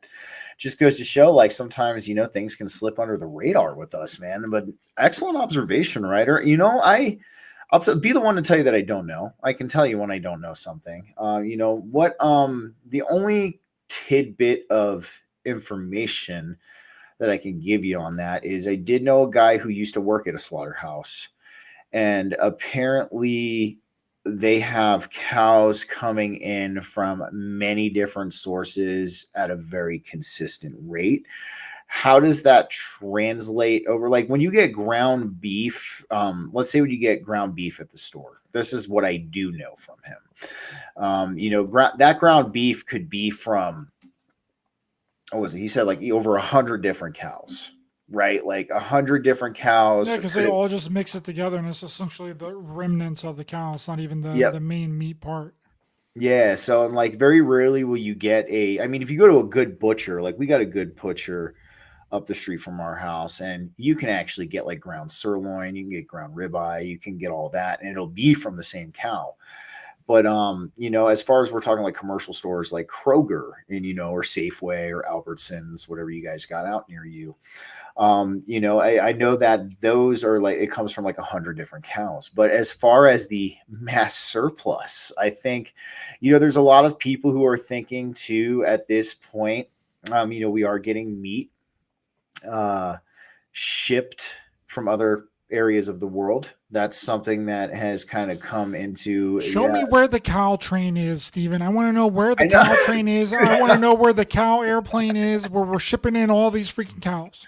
I'm with you, man. I don't know. It's a freaking, it's an excellent observation, dude. Like I'm giving you kudos to that. I don't know where it's all coming from. And I was looking at Dana's comment. I mean, it's the same with the vegetables, just like she's bringing Yeah, up. It's the exact same thing. I was just picking on meat because sometimes you do go in the grocery store and vegetables. Sometimes they're out of yeah, certain they're out of stock of vegetables. certain vegetables. But I've never, ever in my entire life gone into any grocery store ever and they not have meat. Dude, It's never happened. maybe that's the new doc idea, bro. Where's all this meat coming from? From, like, seriously, dude, because you've got me thinking now too, because I it's something that, I guess, like, I never really had that observation of, because you get, like, again, we're talking habit, we're talking creatures of habit here. You get used to going to a grocery store, and you always see it there, so it's like not much of a question, like, but it's an excellent observation, man, and I kind of myself want to get to the bottom of that now too. That's going to be something I'm going to be looking into. Dude, please look into it. This has been a question on my mind for a really long time that I've pondered and thought of, and I cannot come to a sensible conclusion. I'm with It's you, like dude. it's like a mystery, dude. I really have absolutely no idea. And every time that I think that I come to something, it just doesn't make any logical sense. It It's doesn't an make enigma. common sense. It's like, okay, well, if you're slaughtering the animals every single day, that means you have to have an intake of new calves of cows. And then where are those calves coming from? They aren't breeding that often. They're not pregnant that often to have that many calves. And not only that, the amount of people that it would take to deliver a calf from a cow is a lot of people. You essentially have to, like, go in there and, like, Yank help it the out. cow have Yeah. the birth of the calf. You have to grab it by its legs with a freaking rope and pull the freaking calf Hmm. out of the cow. And I've that's a seen that very before. rare. That's a rare thing. So it's like it doesn't make any. I don't know where all the where's all the meat coming from. That's what I should have named this show is, where is all the meat All the coming meat from? coming from? It's like simulation meat, bro. It just appears. I don't know, That's man. what it But like, seems like, dude. I don't know. I'm not opposed to that theory, dude. A lot of people have been talking about the I know, simulation man. nowadays. It's becoming a really popular topic. Mainstream people are talking about the simulation theory. Joe Rogan's talking about it. Ryan, what's his name? S- Uh, s- not Ryan. Ryan Gable's my friend. Sean Ryan. It's He's like, got people on there talking about it that none of this is real and that we're in a holographic simulation I matrix, was, and, like, it's getting really deep, dude. It's getting real weird, dude. I think we might be. I think it's simulation meat, dude. That's where the meat is coming from. Simulation meat. The simulation is populating it for us, and as soon as we dude. realize that all this meat, there's an endless supply of meat, that's when we'll have the meat shortage. I 100% guarantee it. If everyone would stop and realize and say, hey, where is all this meat coming from? The meat will stop producing itself Oh wow, because there's man. an No. overabundance of the meat right now. So the simulation will then revert back onto itself and be like, oh, well, everyone is recognizing that there's an excess of meat. We've screwed up. We got to we We got gotta to dwindle it reel back this down. We gotta back. start. Maybe we should shut up then. I don't know, but no, but I'm with you, dude. It is. I'll get to see. I wanted to kind of answer Dana's comment real quick. So, a potential explanation for that, a lot of these commercialized vegetables and fruits that we have are very far removed from their original natural form. So let's take the strawberry for an instance. Like, a real strawberry that grows on a wild strawberry vine is maybe like the size of this bottle cap I'm holding up, potentially maybe even half to three-quarters of the size of this bottle cap that I'm holding up. And that's what a natural strawberry looks like. If you've ever had a wild strawberry vine, we have them out here in Colorado, in your backyard, and you get a real natural strawberry that was grown from nature. It's very small and it's a hell of a lot sweeter than the ones that you get in the stores. I prefer the wild strawberries over store-bought strawberries. I think they're much better. Kind of same things with a lot of these vegetables.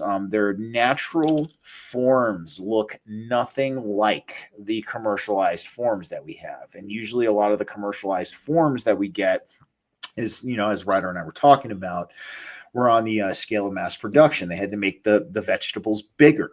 They had to make more of the flower part, when we look at a banana that's not commercially grown and grown in the wild looks vastly different than a They're banana. green, right?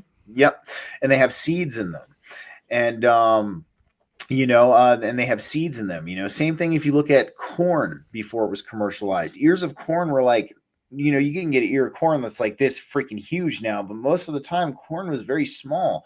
It had multicolored kernels. They were never all yellow, all white. Like, there was like that variation in them. So one of the reasons why you probably haven't seen what you would call the broccoli that we have come to know and love, or the celery that we come to know and love as, in the nature. Yeah, I mean, you might have seen them, but it's not going to look like the broccoli that you're getting at the store. It's not going to look like the celery that you're getting at the store. I do think, if I'm correct too, some of these plants we created through crossbreeding. I mean, there's certain variations of these vegetables that we made into how they are. So yes, some of them, even though they grow out of the ground, are not 100% natural. There's been an artificial kind of hand that's kind of like guided it to where it is today. So that's probably why you don't see that. But again, I'm going to touch on the meat simulation now. It made me think of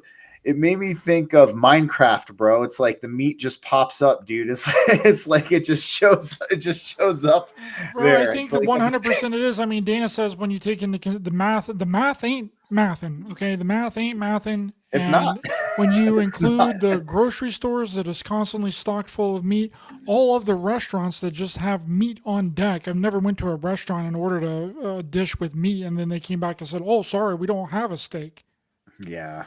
And then the endless fast food places. That is a lot of meat, bro. It's a fuck ton of meat, dude. Where is the meat coming from? That, man, I'm going to tell you what, dude, we might have to break into simulation theory at this one too, man. Because I know it's a very big up and coming theory. A lot of people are kind of taking it into consideration. I know Rogan's talked about it a lot. Rogan, being the DMT connoisseur that he is, I'm sure has his reasons for, having that opinion on things. But I mean, dude, it almost sounds like this is like a meat simulation. It's like this. It's like, what if we like go home, man, and like we go home and the grocery store closes at the end of the night, right?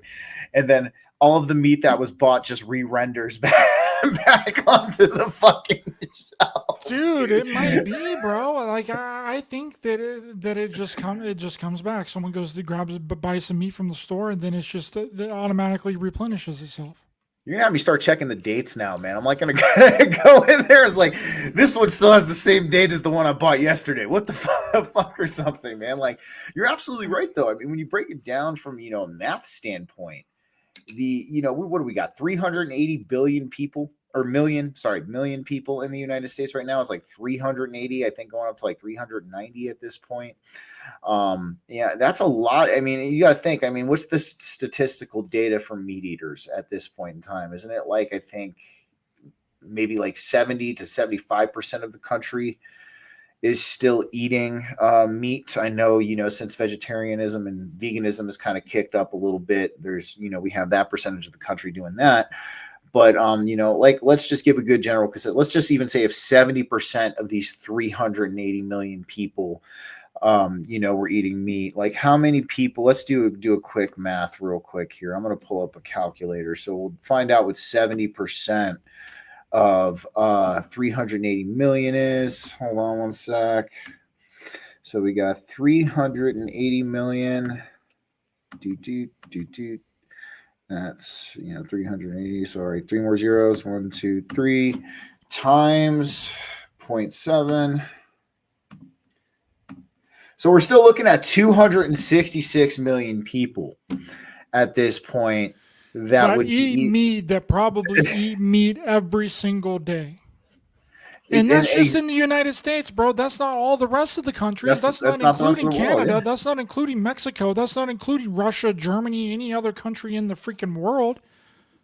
Dude, dude, now you have me like really thinking, dude. This is weird. You're absolutely right, because I have no clue. I have absolutely no idea where all this meat could be coming. Because you have to think, man, like I've seen, organic dairy farms. I've seen, organic beef farms. I had a friend who used to work at one up the street in Brighton, Colorado.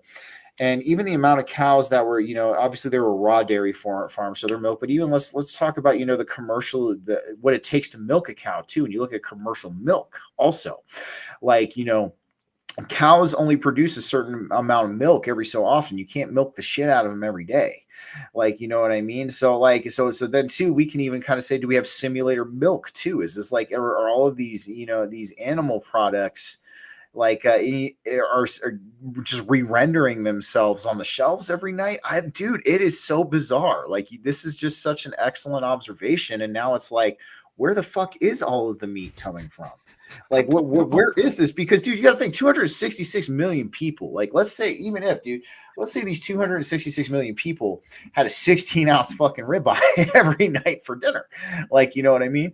And Do you most know how people many? do. Most people eat some sort of meat, a steak, a rib, or something every single day, every single night. They have some form of red meat, That's cow meat. wild, man. That is fucking wild, dude. Because like, you would have to. I mean, even some of the, so you know, you've been through Greeley and stuff like that. Even some of the cow farms I've seen in Greeley, man. I mean, you know, we're talking about maybe 2,000-3,000 cows I've seen in some of those farms too. And like, bro, like even the math, dude. Like, you know, let's say you had 10 farms with 3,000 cows, right? You know, you're going to have like 30,000 cows, but then still, again, those 30,000 cows are not even going to feed a whole fucking town of people.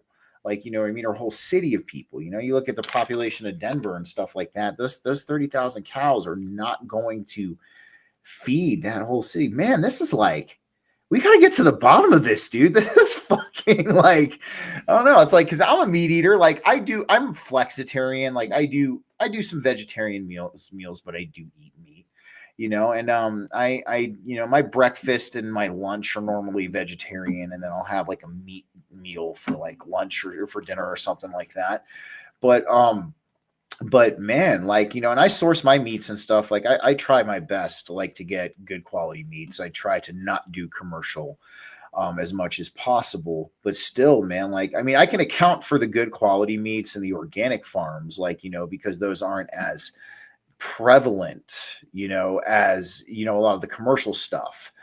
And I mean, you have kind of like now what we have are these kind of commercialized organic farmers, which aren't technically organic per se, but they're commercialized, but they're selling like grass-fed beef and they're selling like, you know, hormone-free and antibiotic beef and things like that. But it does not, no, the math is not mathin', dude. It's got to be, I don't know, man. We might be living in a fucking simulation. You know, I've always thought that was a possibility.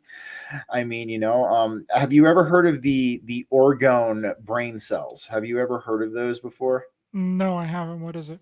So what these orgone brain cells are, right? And this is going to trip you out.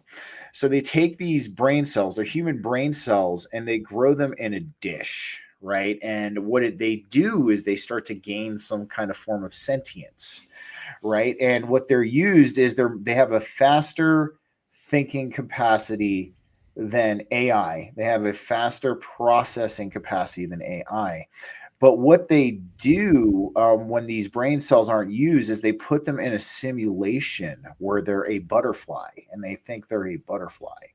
And when they're not being used, the consciousness of these brain cells are in this butterfly form.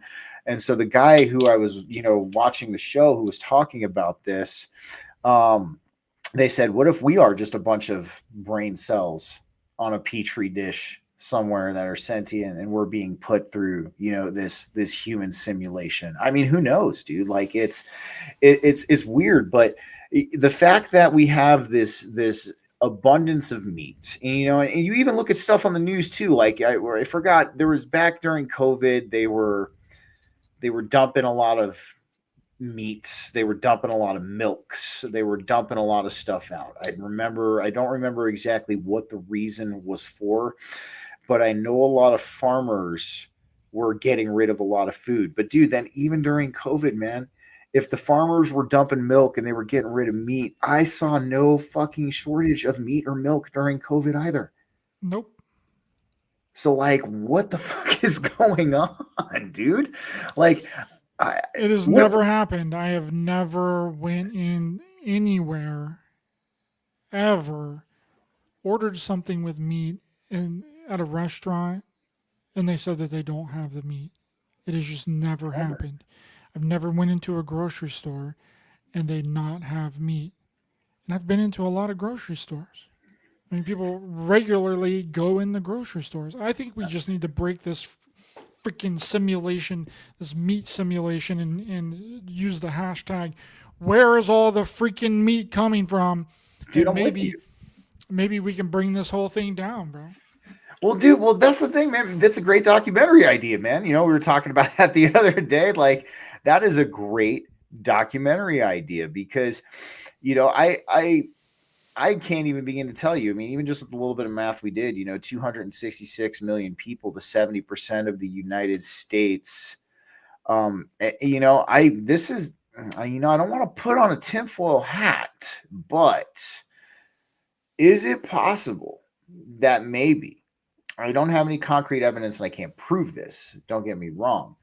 You know how they were doing the lab grown meat, right?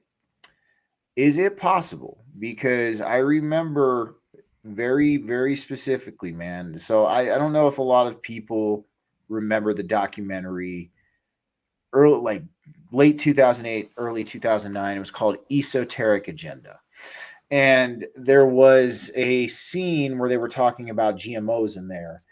And Bush Sr. and Bush Jr. Were at the Monsanto factory at that time. And Bush Sr. was telling the head of Monsanto at the time that we don't even have to pass it. If you just want to give me some money, we can start pushing them into the supply right now. I mean, they verbatim caught him saying that on camera.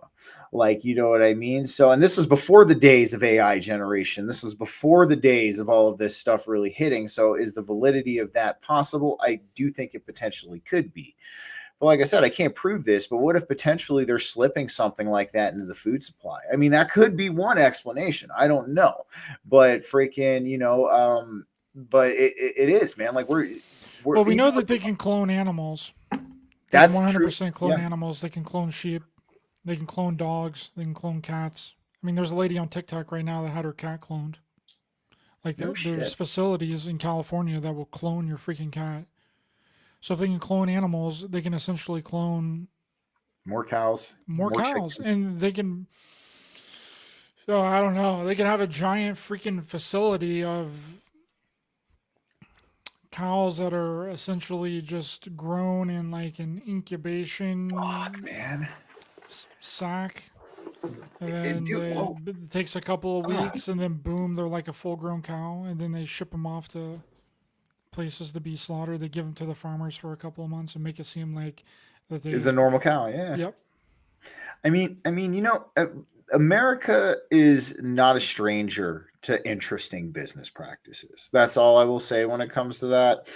That was just 100% a theory. 100%. No. I got no facts. I've got no facts on what I'm saying either. With the it's only the kind of like the thing. The only thing that you can really come up with when you look at the numbers. Okay, like like Dana was saying, the math ain't mathing. It's not. Well, it's also too. It's like it even brings up. It's like what came first, the chicken or the egg? Now apparently we can make the chickens just come to be to come to being, dude. I mean, and then but then Dana even brought up another good point. Then the other side of that equation, where are all the bones and leftover pieces of animal carcasses going to the landfill? Doubt it, dude. Every time I've been at a landfill, I've never seen any carcasses or remnants of like anything like that, too. I mean. No, this is, it could very well be. I mean, you brought up an interesting theory. I mean, yeah, we can't prove what we're saying right now. Don't get me wrong. But like that, I think yours is potentially a little bit more possible than what I'm saying, man, because, with the whole cloning thing, I mean, yeah, they got the lab grown meat they're doing. It's definitely not 3D printed meat, thankfully. I mean, I don't know, but like, I've tried a 3D printed raspberry before. It was not delicious at all. I just was like, this is weird. I think hopefully we would be able to tell if something like that was potentially going on. But I think your theory is a little bit more plausible than mine, man. But would we though? I don't think we would, because that's the thing is like what you were just talking about earlier with the collars of these fruits and the collars of the vegetables. That's what we're used to seeing because we see it in the store all the time. That's the way that we think that these fruits and vegetables organically grow, but they don't. An orange doesn't grow orange. An orange naturally grows green. Like, what are we even doing? And we've gotten so used to those colors that we can't even recognize them. We wouldn't even be able to know exactly what they were if they were growing naturally. Exactly, man. I mean, you Like can still. we have some trees in our backyard. Okay, so I went out there the other day, and we have some fruit trees. And Nice. whenever we first got here, and I was some of them look like lemons, other ones look like limes, and then I was like, okay, well, this is definitely a lime. It's green, right? Picked it up off of the tree, cut it open. It's a freaking orange. Interesting. Yeah. Cause I mean, even when you like, so I lived in Florida for a little bit too. And like, that's one of the things I miss about Florida is we had these community fruit trees, man. Like we just had these fruit trees growing all over the neighborhood. Anybody could go stock up on miniolas, on loquats, on freaking oranges, anything that you wanted. But you're absolutely right. When oranges are grown in the wild and they are organic, they look 100% different. Like when you go apple picking, right? And you go pick apples from an orchard, like they look vastly different than you see. You don't see these fat ass red delicious apples that are glossy and freaking red, sitting there on the shelf, man. You see this multicolored variety. Like you will see some greens, you'll see a little bit of these ambers, these reds in these apples, and it might still be a red delicious variety apple. Like, don't get me wrong, that you're picking, but when you're getting the natural format of it and something that's not commercially grown, you're looking at a very different fruit. So like you're very right about what you're saying. Like, would we know the difference? Like, and I think that would, and I mean, also too, man, now that, health is just starting to resurface, maybe what this will do is this will kind of ignite the spark within people to start asking these questions more and to start kind of diving in.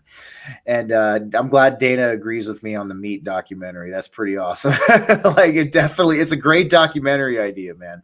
I would definitely love to join you on that endeavor, because now I am curious myself, man, because it doesn't make sense. And could we be in some kind of interesting simulation? We definitely very well could be. Who knows, man? Like there's a lot that we don't know. Especially within the new discoveries of quantum physics. Let's even talk about that. Let's bring that into this, man. So actually, this kind of maybe solidifies the fact we are in a potential simulation. I'll bring it up real quick here, if you don't mind. I'll share it on the screen. Yeah, go ahead. Let me pull it up here. So back in 2014, right, these guys, what they ended up doing was cracking the Feynman diagrams, amplituhedron. Here we go. Right. So what they ended up doing, for those who don't know what the Feynman diagrams are, let me pull this image up real quick for everybody to see. Hold on. Get it popping. Here we go. So what the Feynman diagrams are these 90-page equations on quarks, right? So for those who don't know what quarks are, they're subatomic particles. They're some of the smallest ones there is. And they have certain movements or certain reverberations or certain patterns that they follow. And that's where these equations come in. So these two scientists, they ended up cracking these Feynman diagrams. And what they ended up getting was this geometry figure that we see on the screen here called the amplituhedron.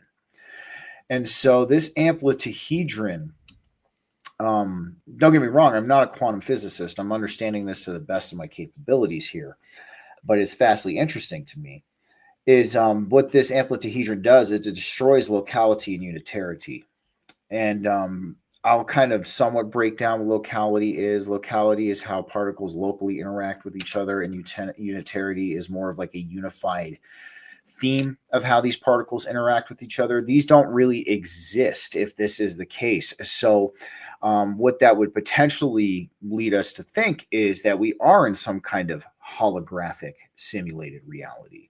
And this would be potentially, at least in my eyes, some of the hardest evidence that we could have towards that being a case.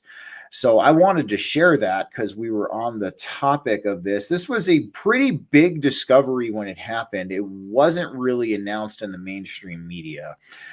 It was spoken about in a lot of the scientific journals like Scientific American, Nature, a couple of other ones were really talking about this when it first came out. And it was something that profoundly interested me. But if this is truly the case, that this is what we have based on these diagrams, and there's even a little bit more, they have the actual Feynman equation and things like that down there.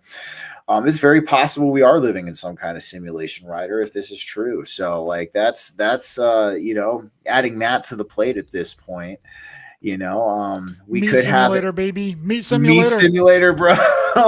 Dude, it just makes me think of Minecraft. It's like if you've ever played Minecraft, how everything renders and shit like that. It's like you leave the grocery store, the rendering goes down, and then when you come back and it re-renders, it's all fucking That's what we're gonna name the documentary. Meat Simulator. The Meat Simulator, bro. Oh, dude. Meat Simulator subtitle, where is all the meat coming from? Dude, it is, man. Well, dude, it would make an excellent. I mean, it's a good question. It's a freaking amazing question. And like, I'm actually, after we get off the show tonight, I'm probably going to take a look into it and stuff because you're absolutely right, man. It's like, in order to feed, like you said, let's say the entire, you would need so many freaking cows, dude. You would need a continent of cows. Like just a stray cows, dude. And that's just for the United States. That's not including all the other places. Europe, like how freaking big is Europe, dude? Like maybe that's why Trump wants Greenland, man. He wants to fill it full of cows.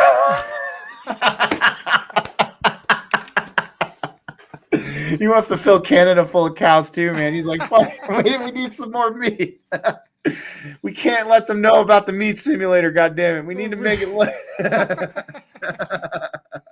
They're catching on to the meat simulator. We need to get start Greenland real quick. Yeah.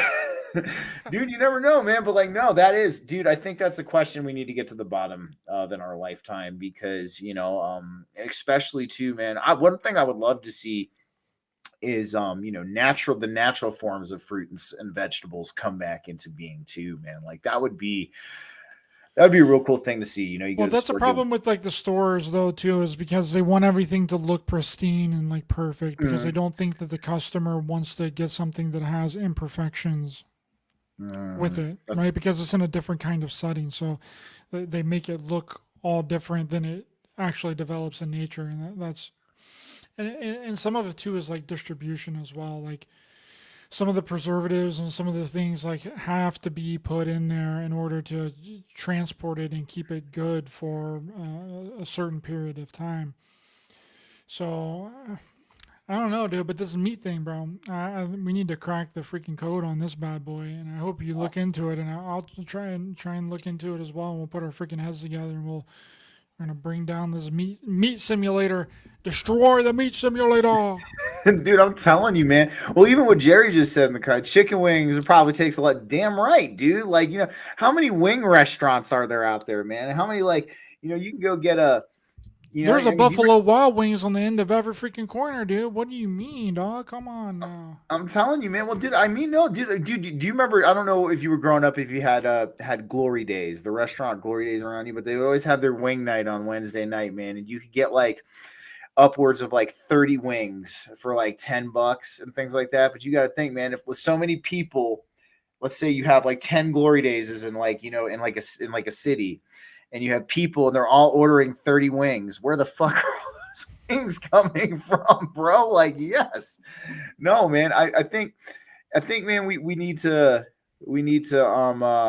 put our heads together on it for sure, because that's an oddity, man. And that's like a very concrete oddity that you can bring to the surface, and you can use math, and you can use the statistics we just talked about too, to kind of like even make a case in point, an argument for that. Bro, I'm willing to bet once you break all this down, dude, and you actually do the legitimate math, it's not going to make sense. 100%. It's not going to add up. There's just no way that it can add up. It's physically impossible. You would have to have a freaking country as big as the United States with nothing but cows on every few feet in order to feed just the United States. It would literally, you would need a continent of cows. It would be like South America. Like if you just wiped everybody off the map in South America and just made it a cow continent, man, and just had all these cows running around. And I don't even think that would do it. I don't even think that would even make it. This is wild, man. There is something weird going on. There's something weird going on, man. And this is something, dude. So like what we would have to potentially do, man, is we would have to kind of go around and talk to like meat supply plants. We would have to like, go like, there's one out here I could even take a visit to, like even in my travels, and be like, I'm just curious, like, how do you think, like, we get enough meat and from any kind of animal, from cows, chickens, pigs. I mean, even now that things like lamb and elk and deer are now starting to kind of make their way into the farm raised area, and people are kind of optioning for those meats and things. But where the hell is all of it coming from? Like, in order to feed this mass population that's growing. I mean, even take the amount of people on the planet. What are we at? 8 billion now? Let's say here, let's do the math on that real quick too, because now I'm freaking curious, bro. So let's see. Yeah, I am, dude. Like you have me like, what the fuck at this point in time, because you're right. So we got, let's say 8 billion people. Let's go ahead and do that. All right. Let's say 70% of these 8 billion people times 0.7 eat meat. That's still 5,600,000,000 people that are eating meat. Where the fuck is that all coming from, dude? Oh my God, man. It's like, it makes you think, dude, is there really, like, is this some kind of weird rendering, like this reality, almost like, I mean, we kind of dive into what we talked about with the amplituhedron, and then we have the up and coming, quantum physics theory, panpsychism, that kind of points towards, consciousness potentially being a prime fundamental of our reality too.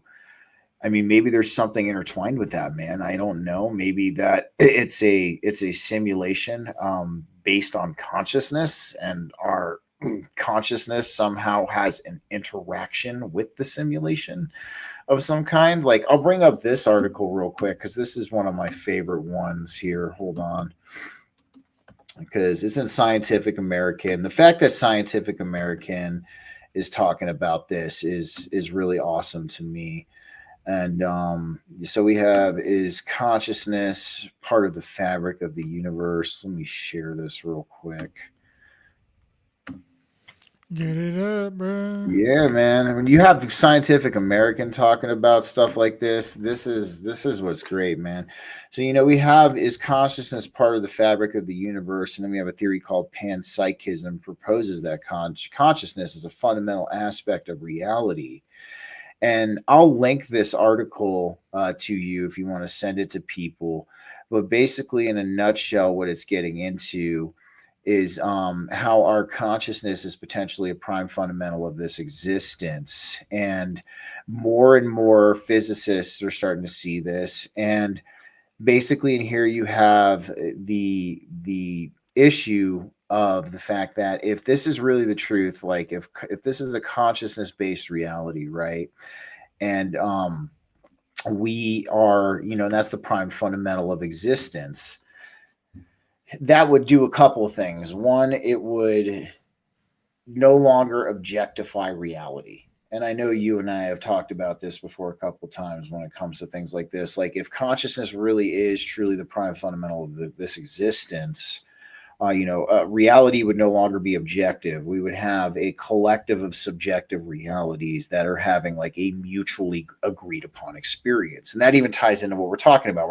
We're used to walking into the grocery store. We're used to seeing all the meat, we're used to seeing the vegetables the way we do, whether it's far removed from nature. And then it's like you tie that in with simulation theory and things like that. Like, what if it is like, even when I just talked about the orgone brain cells, man, like what if like this reality could potentially be, a collapsed waveform in and of itself. And then when we observe the reality, it acts almost like its own, I don't want to say organism per se, but like it almost acts like an AI, like in a little bit, like, you know what I mean? Or along those lines, like, and the AI is picking up on our collective up. They're picking up that the meat is just appearing out of nowhere. We're going to have to do a meat shortage now. We're going to have to freaking put that algorithm into the simulation. You know what I mean? And then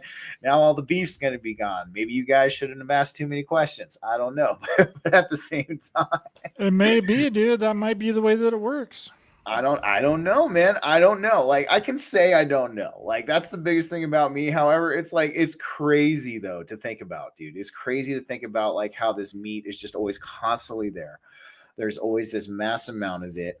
I mean, I will go. The only thing I will say is I will go into the grocery stores, and there will be shortages of vegetables, like certain ones. Like I remember the other about a few months ago, I couldn't find any jalapenos anywhere. I love my spicy peppers. I love them. I was pretty upset I couldn't find any jalapenos anywhere.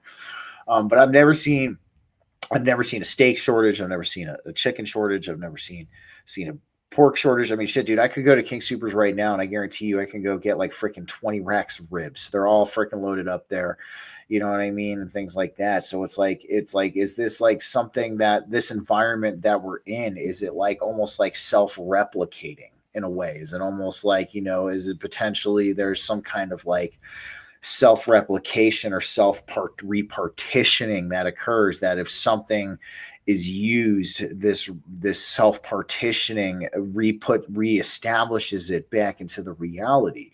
It's an interesting thing to talk about, but no, man, it's I'm stumped. I'm gonna be honest, I'm stumped on this one. I have no fucking clue. Hashtag, where is all the meat coming from? Come on, Steven. I'm with it. Let's do it, dude. Let's freaking blow that hashtag up. Let's get people thinking about it. Hopefully, because I mean, like I said, I'm a flexitarian, but I do love a good steak. I mean, I do. I'm not gonna lie. It'll be like the new birds aren't real thing, bro.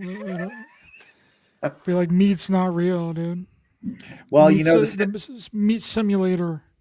Dude, the birds aren't real. What was the bird? The birds aren't. They thought that all the birds were government spy drones or whatever it was. Yeah. I don't know if you've ever seen. Did you ever watch Rick and Morty? I haven't seen all of it, but I'm aware of some of the episodes. Yeah. Did you see the one with the squirrels, and the squirrels turned out to be like government spy drones, and like freaking, like they were talking, and like Morty like went up and like heard them, and then the squirrels like looked at him, and he goes, "Uh-oh, I think he heard us. I think we have to take him out now." And then all of a sudden, all the squirrels start like banding together, and they start like chasing him into the garage. And then Rick comes out. He's like, "Oh shit, Morty, you pissed off the fucking squirrels. What's wrong with you, Morty?" And he's like trying to swat them away. But kind of case in point, like it kind of plays off that the birds aren't real thing. I don't know, man. Maybe meat's not real. Maybe meat's not real. I'm not sure, dude. Like, what is freaking real? When you want to get down on it, like what is real? Is it all real and hetero, or is it all fake and gay? I don't know, man. It's a simulator, dude. Everything's a simulator. Meat simulator, vegetable simulator, simulator. It's all simulator. You're gonna have a simulation that's simulating the simulation. It's gonna be like an Inception simulation. You're gonna have like fucking 10 simulations.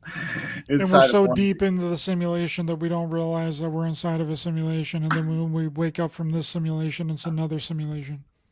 Well, man, I think that's why we need to start start taking our nicotine pouches to help with the nanotechnology fog, man. We need to You need to Definitely, start dude. I'm stocked up on those 24/7, bro. There's not a time of the day that I don't have them nicotine pouches in my mouth, bro. I'm telling you, bro. I'm telling you, man. Freaking, I don't know, man, but I'm gonna tell you I this. am One thing, nanoparticle technology free, bro. Them things have been destroyed.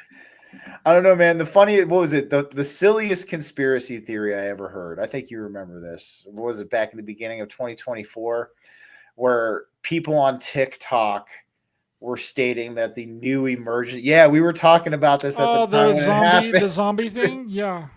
Yeah. And it was like people on TikTok are like, when the new the emergency service signal comes out, it's going to activate the nanotechnology that was in the vaccines. And everybody's going to turn into zombies. Oh my God, so ridiculous. And dude, people were believing it though, dude. I swear to God, I had like freaking 6 people in the same day send this to me, and I'm like, dude, I guarantee you that's not going to happen. I'm And like, then after that, too, was the solar eclipse where everyone was freaking out about it, that it was going to be the rapture. And that was like a month later after that. it gets wild, man. This is I don't even know if I'd call this a conspiracy at this point, though. This is like a very hard pressed question. Like, like we have math we can use to kind of show like this doesn't make sense. Like, we have statistics we can use with numbers to be like, how the fuck are you how the fuck are you feeding these 380 million people on this consistent daily basis? And that even plays into the thing with the vegetables too, man. Like, I mean, dude, I mean, people eat vegetables. People eat a lot of vegetables, man. I would even bet, like, there's probably metric tons of broccoli that we eat each year. Where are these metric tons of broccoli coming from, man? Like, yeah, how are we growing all this broccoli, dude? A freaking broccoli simulator, bro. Oh, dude. Dude, broccoli. You want some blueberries? Go to the blueberry simulator. It's down aisle 9. It's like the bulk section. You go just with your replicator. bags. It's just like a endless supply of blueberries that just come out on a freaking conveyor belt. Dude, I mean, and even what Dana said, no, Dana, I'm gonna tell you what. This is an observation. I personally, I delve into the spiritual a lot. Like, don't get me wrong, but I'm a different kind of spiritual. I'm not, a starseed influencer. I'm not, talking about the 100 hypothetical extraterrestrial races. I'm really about the healing and all of that and getting your mind and body right. But this is, I mean, in my journeys, of health and I'm surprised I haven't thought about this in the past 17 years, man. Like, I really have not, dude. Like, this is it's a something. freaking mind blower, dude. I don't know how more people haven't thought about it, because everyone that I've brought it up to, they kind of have the same reaction that you're having. They're kind of like, I don't freaking know, dude. I don't know. And I'm like, yeah. Why have we never thought about this? How have we never put the math on this and come to the realization that it's physically impossible for every single freaking grocery store to be stocked with meat every single day, every single restaurant in the world stocked with meat every day, every single fast food restaurant stocked with meat every day. Dude, like, what are we just growing these cows in space, dude? Is that what the intergalactic space station is about, bro? It's just a cow breeding ground, and then we send them down on freaking rocket ships. We put a little freaking space helmet on them and shoot them down into rockets, and then in Antarctica, and then you're gonna love this United one. States on, Dude, you're gonna love this one. That's what the moon entrapment matrix is, really. That's why the moon's hollow. We're breeding cows in the moon, okay? That's why the moon's hollow, bro. It's a massive cow factory on the inside. The reptilians have been hiding it from us for so long, man. Because they just want to keep it all to themselves. But like that's where it's all coming. And don't you come back onto our cow farm. That's why they chased Neil Armstrong off the freaking moon. That's why they flipped him off, because it was all about the cows, bro. They're just protecting those cows, dude. It's like, get off my cow stock, bro. I mean, what's even better, man? What do you got? You got the megaliths on Mars. You got, what is it, the megalith on Phobos? Maybe they're hiding some cows there. I don't know. Like, maybe the secret space program should be called the secret space agriculture program. They're going out there and they're trying to grow cows on the moons of Saturn, and not much success, but but I think the moon's gonna be where they kind of keep their home base. I don't know, man. Dude, it's wild, man, and it's definitely, it's gonna bug me now. I'm not even gonna lie, it's gonna bug me a little bit. I'm like gonna be, because as soon as we get done here, I'm gonna go have some dinner, which is probably gonna have some meat. I'm gonna be looking at this piece of meat on my fireplace. I'm just gonna be like, where the fuck did you come from? God damn, like, where did you come from? I was like, I wish you were still alive so you could tell me, but nah, it is, man. I'm gonna be like taking a look at this meat, dude, and I'm gonna be like, where the fuck is this coming from? Like, oh my god, dude. But no, we're gonna get to the bottom of this, bro. I think it's time. We crack the simulation, we hack it, and we find out where this meat simulator is, because I want to see if it's a meat simulator too. I'm just gonna like override the meat simulator and fill my fridges up down here in the blueberry simulator, because they're one of my favorite fruits. But and then I'm wondering if you got a fish simulator too at this point, man, because so many people eat fish at this point. Like, let's even start with the farm raised salmon. They're feeding the salmon fucking corn. Salmon don't eat corn. Okay, when have you seen a fucking salmon out in the middle of the ocean go up to a corn stalk and be like, hey, I'm gonna eat some of this shit? No, dude. I mean, well, the fish makes more sense because 90% of the planet is water, and there's absolutely fish makes more sense 100%, but still, but not cows, bro. Not cows. Cows do not make sense. I would even say like certain farm raised like game meats might even make a little bit of sense too, because not a whole lot of people eat deer. Not a whole lot of people eat elk. Not a whole lot of people eat lamb. I mean, the biggest lamb eating countries are like Greece and the Middle East. I mean, in Australia. Like, the US isn't super big on lamb, but cows, chickens, and pigs, dude, I'm convinced at this point. Like, there's something going on with that. Okay, so I was wrong. It's not 90% of Earth. It's 71% of Earth's surface is covered by water. Okay, I just wanted to get that factually accurate for everybody. Dude, we're looking this up right now. We're looking this up. I'm looking this up right now. No, we're doing this. All right. How is all the meat produced how is all the meat produced to feed America? Well, they're going to say that it's from factory farms is like what they're going to say for sure. Exactly. That's exactly what the AI overview is saying right now. The majority of meat produced to feed America comes from large scale factory farms. I don't believe it though. I don't either. I don't believe it though, dude. Like there's absolutely, there's no way. You'd have to have a factory farm at the. There's no factory farm that's big enough to supply that amount of meat. There's not, man. I mean, it's like you would literally need a factory farm in the moon. You would need a factory farm on the mooners. You would need to dedicate, like, I swear to God, like half of a planet literally to produce that many. I mean, like you're saying, dude, the cow has to be at a certain age before it's slaughtered. It's got to come to certain, and then too, it's like, what if you're slaughtering 7 cows a day and you have a total of 1,000 cows, and how long does it take for that baby cow to mature into that adult cow again to be, ready for slaughter? I think it's like 2 years or something like that, dude. It takes a long time to raise a cow, bro. Well, let's even we're going to do the math on that. So let's say you have 1,000 cows, right? Right. And I'm like, holy shit, dude. Calculator. So let's say you have 1,000 cows, right? And you're slaughtering them at 7 a day. So you have 1,000 cows. Yeah, it's 18 months. It typically takes around 18 months to mature enough to be ready for slaughter.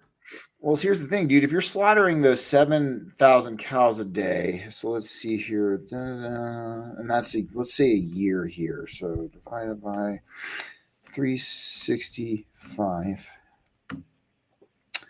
So that doesn't even make, because even if you divide 1,000 by 365, you're getting 2 cows you're slaughtering every day. So, if you're slaughtering 7 cows a day, you would be looking at maybe I want to say half a year, and you had 1,000 cows, half a year to 2/3 of a year max. But then again, too, if those cows are having babies, all of those, you have 18 months, like half of a year is 6 months. You have a whole other year. And where's the room? You got to raise those cows for 2 freaking years from a calf. Like, where's the room? How are you having enough room to be slaughtering cows every single day and bringing in new cows and also raising cows for 2 years? It's not making sense now. Even after just looking at that, I mean, even just 1,000 cows, man. Like if you were slaughtering seven of those cows every single day, space Jesus, Space Jesus, space cows, in Earth of the Moon cow simulator. Space Jesus is running the moon cows. Oh shit, dude!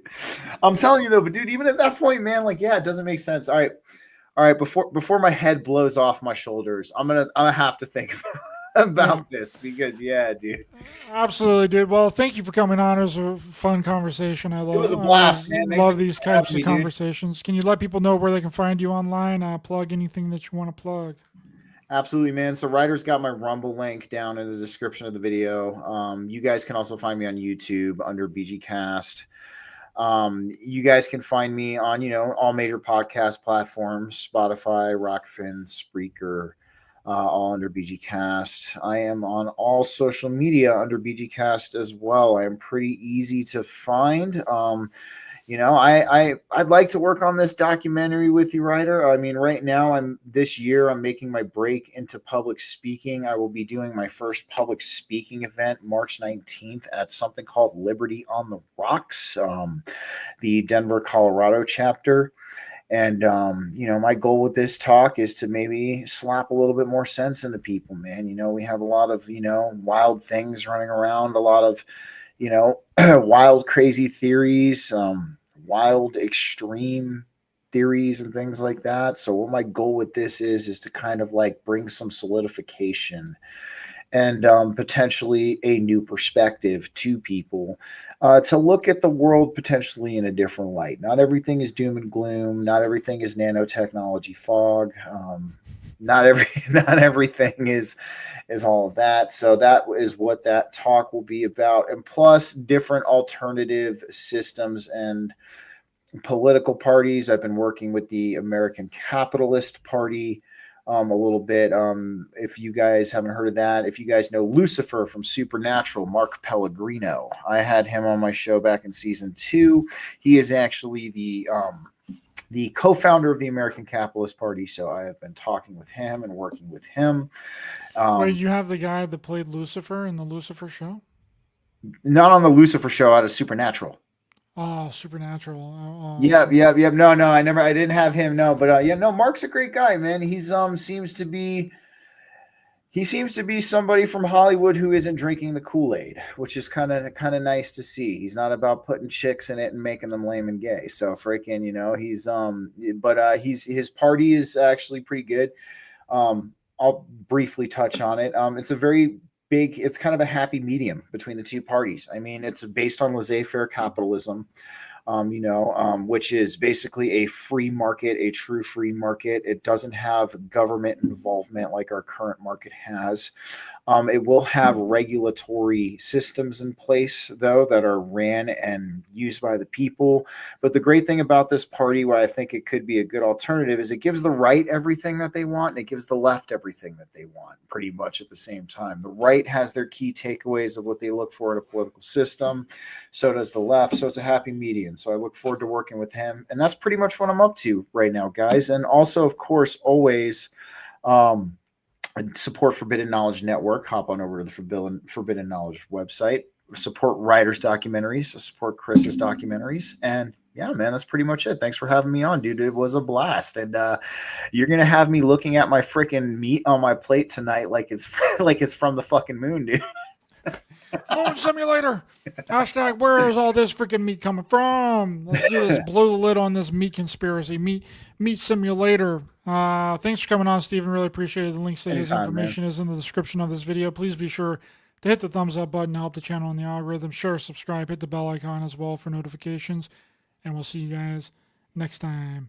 Hashtag, where's all this meat coming from? Bye-bye.